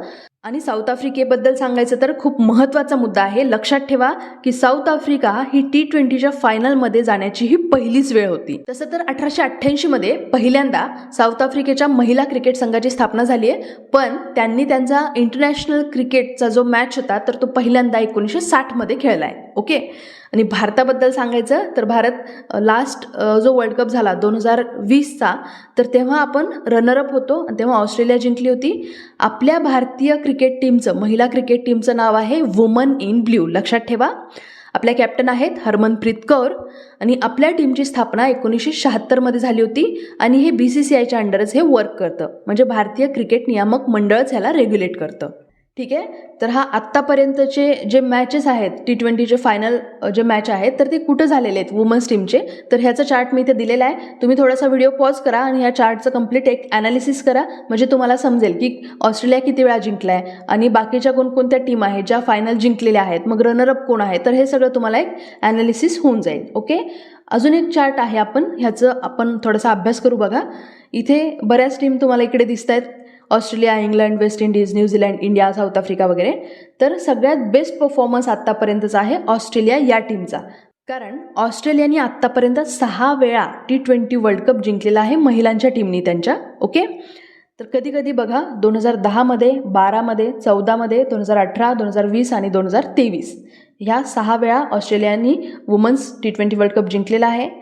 आणि अशा फक्त 2च कंट्री आहेत की ऑस्ट्रेलिया व्यतिरिक्त की ज्यांनी T20 वर्ल्ड कप वुमन्सनी आत्तापर्यंत जिंकलेला आहे.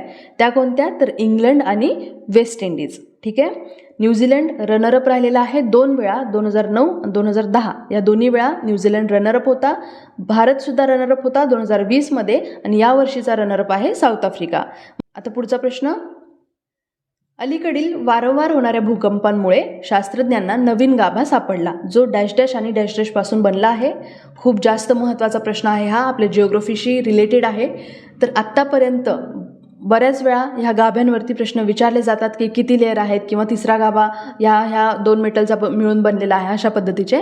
तर या प्रश्नाचं जे उत्तर आहे तर ते आहे पहिला पर्याय निकेल आणि लोह.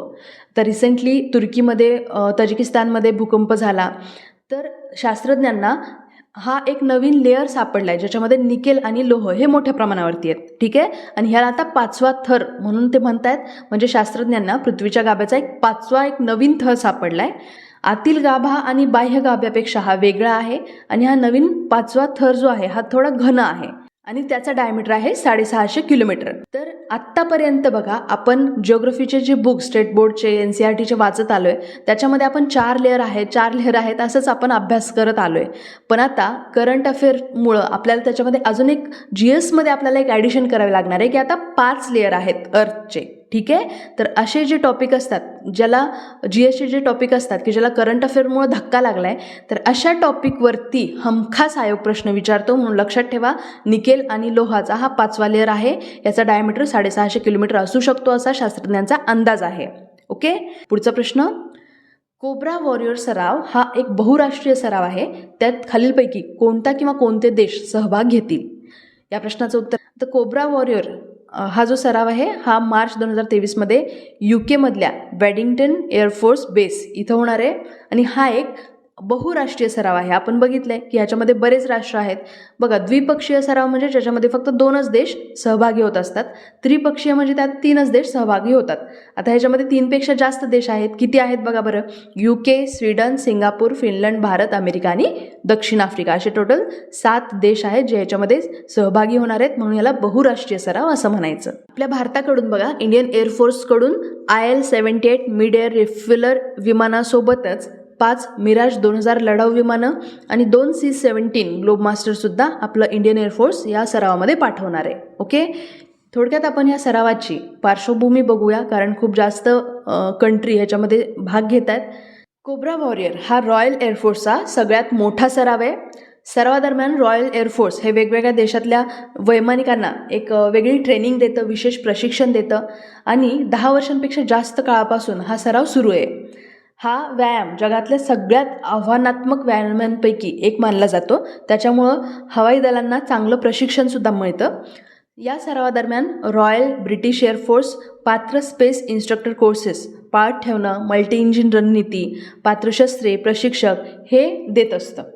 या युद्ध रणनीतींसाठी पात्र व्हायसाठी हवाई दलाच्या क्रूला ब्रिटिश रॉयल एअरफोर्सद्वारे दिलेले जे सखोल जी ट्रेनिंग असते त्यांची तीसुद्धा त्यांना घ्यावी लागते. म्हणजे भारतीय हवाई दल आणि रॉयल एअरफोर्समध्ये इंद्रधनुष नावाचा एक द्विपक्षीय सराव आयोजित केला जातो आणि भारतीय लष्कर आणि रॉयल ब्रिटिश सैन्यांनी अजय वॉरियर नावाचा एक हा जो सराव आहे हा या दोन्ही टीममध्ये पार पाडला जातो. ठीक आहे, लष्कराचा कोणता तर अजय वॉरियर, एअरफोर्सचा कोणता तर इंद्रधनुष आणि नौदलांमध्ये कोणता होतो तर कोकण. ठीक आहे, हा जो व्यायाम आहे ह्याचा उद्देश काय आहे की सहभागी जे देश आहेत किंवा सहभागी देशांचे जे हवाई दल आहेत यांना ऑपरेशनल एक्सपोजर देणं, तसंच त्यांची लढाऊ क्षमता वाढवणं आणि या सगळ्या देशांमध्ये मजबूत मैत्रीचे संबंध तयार करणं हा या कोब्रा वॉरियर सरावाचा उद्देश असतो. ठीक आहे, भारताचं लढाखू विमान तेजस प्रथमच देशाबाहेर आयोजित केलेल्या लष्करी सरावात सहभागी होत आहे. तो युद्ध सराव कोणता? खूप जास्त महत्त्वाचा प्रश्न आहे हा, कारण बऱ्याच होणार आहे आणि तो सराव आहे dessert flag exercise 8.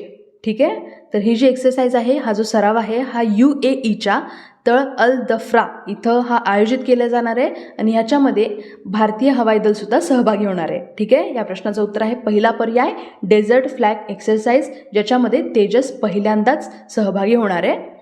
USA, Korea, Spain, Morocco, Bahrain, UK, Australia, Kuwait, France आणि UAE हे इतर देशसुद्धा याच्यामध्ये सहभागी होत आहेत. ठीक आहे, पहिल्यांदाच भारताचं हे जे तेजस विमान आहे हे देशाबाहेर आयोजित केलेल्या एखाद्या लष्करी सरावामध्ये सहभागी होत आहे, म्हणून ह्या सरावाचं नाव लक्षात ठेवा. भारताने या सरावासाठी 2 C-17 वाहतूक विमानं आणि 5 तेजस पाठवलेले आहेत. ठीक आहे, आता बघा भारतासाठी हा सराव का महत्त्वाचा आहे. तेजस आपण पहिल्यांदा पाठवतोय हे तर आहेतच, शिवाय UAE हे जे हवाई दल आहे हे जगातल्या सगळ्यात मोठ्या हवाई दलांपैकी एक आहे. जर आपण आज बघितलं दोन्ही एअरफोर्सचं रँकिंग तर बघा UAE हवाई दल जगामध्ये 56व्या क्रमांकावर आहे आणि भारतीय हवाई दल 3ऱ्या क्रमांकावरती आहे. आणि जिओग्राफिकली जरी तुम्ही बघितलं तर UAE हा आपल्या भारतासाठी खूप इम्पॉर्टंट आहे. हे पर्शियन गल्फमध्ये आहे, म्हणजे जर UAE आपण मॅपमध्ये बघितलं तर, आणि जगातला एक खूप हा प्रमुख सागरी मार्ग आहे. भारताचा 80% तेल व्यापार हा याच मार्गाने होतो, त्याच्यामुळे सुद्धा UAE हा आपल्यासाठी खूप इम्पॉर्टंट आहे. तसंच भारताला त्याच्या इतर मित्रांना भेटण्याची संधीसुद्धा या सरावामधून मिळते. भारताने या सरावामध्ये या एक्सरसाइजमध्ये पहिल्यांदा 2021मध्ये प्रथमच भाग घेतला होता. ओके, लक्षात ठेवा डेझर्ट फ्लॅग एक्सरसाइजमध्ये भारताने 2021मध्ये पहिल्यांदाच भाग घेतला होता. UAE हे या सरावामध्ये आघाडीवर आहे. भारत UAE सोबत आणखी 2 सराव करतो, लक्षात ठेवा. ते बिलॅट नावाचे द्विपक्षीय नौदल सराव आणि ईगल 2 नावाचा एक हवाई दलाचा हा सराव आहे. ठीक आहे, आता पुढचा प्रश्न, अल्ट्रासॅट हे कोणत्या देशाचे पहिले टेलिस्कोप मिशन आहे. या प्रश्नाचं उत्तर आहे दुसरा पर्याय इस्रायल. अल्ट्रासॅट ही इस्रायलची पहिली दुर्बीण मोहीम आहे. नासा आणि इस्रायल स्पेस एजन्सी यांच्यातल्या भागीदारीद्वारे 2026च्या सुरुवातीला जिओ स्टेशनरी ऑर्बिटमध्ये ही लॉन्च केली जाणार आहे. अल्ट्राव्हायोलेट वेधशाळा, सुपरनोव्हा आणि न्यूट्रॉन ताऱ्यांचं जे मर्जर आहे याच्यासारख्या अल्प मुदतीच्या ज्या अवकाशातल्या घटना आहेत तर त्यांचं निरीक्षण करण्यावरती हे फोकस करणार आहे. ओके, आणि अशा सोर्सेसकडून अल्ट्राव्हायोलेट लाईट जे आहे तर हे लगेच कॅप्चर करण्यासाठी त्याची जी वाईड फील्ड ऑफ व्ह्यू आहे, त्याचं जे विस्तृत दृश्य क्षेत्र आहे तर ह्याचा ही दुर्बीण वापर करणार आहे. ओके, आता पुढचा प्रश्न, भ्रष्ट प्रॅक्टिस या शब्दाची व्याख्या भारतात कोणत्या कायद्यात आहे. तर या प्रश्नाचं उत्तर आहे दुसरा पर्याय लोकप्रतिनिधी कायदा. आता तुम्हाला वाटेल मॅडमनी मध्येच पॉलिटिचा प्रश्न का टाकला, तर बघा हा लोकप्रतिनिधी कायदा हा चर्चेत आला आहे. याचं कारण आहे सर्वोच्च न्यायालय. तर रिसेंटली सर्वोच्च न्यायालयाने एक विधान नोंदवलं आहे किंवा एक निरीक्षण असं नोंदवलं आहे की सर्वोच्च न्यायालयाच्या मते बघा सुप्रीम कोर्ट काय म्हणते की भारतातल्या कुठल्याही व्यक्तींना आत्तापर्यंत जे उमेदवार निवडणुकीला उभे आहेत तर त्यांच्या एज्युकेशनकडे बघून आत्तापर्यंत आपण कुठल्याच भारतीयांनी वोटिंग केलेलं नाही आहे. त्याच्यामुळं सुप्रीम कोर्ट असं म्हणते की त्याच्यामुळं असं म्हणता येणार नाही की एखाद्या उमेदवारांनी जो निवडणुकीचा फॉर्म असतो त्याच्यामध्ये जर त्यांनी त्यांचं एज्युकेशन क्वालिफिकेशन जर चुकीचं दाखवलं तर त्याला त्या उमेदवाराला भ्रष्ट म्हणता येणार नाही असं आता सुप्रीम कोर्ट म्हणते. ठीक आहे. तर म्हणजे सर्वोच्च न्यायालयाने असं निरीक्षण नोंदवलं आहे की भारतातील कोणत्याही व्यक्तीनं उमेदवाराच्या शैक्षणिक पात्रतेच्या आधारे मतदान केलं नाही, त्यामुळे निवडणूक ही उमेदवाराच्या शैक्षणिक पात्रतेबाबत चुकीची माहिती देणं तर ही भ्रष्ट प्रथा मानता येणार नाही असं सर्वोच्च न्यायालय म्हणते.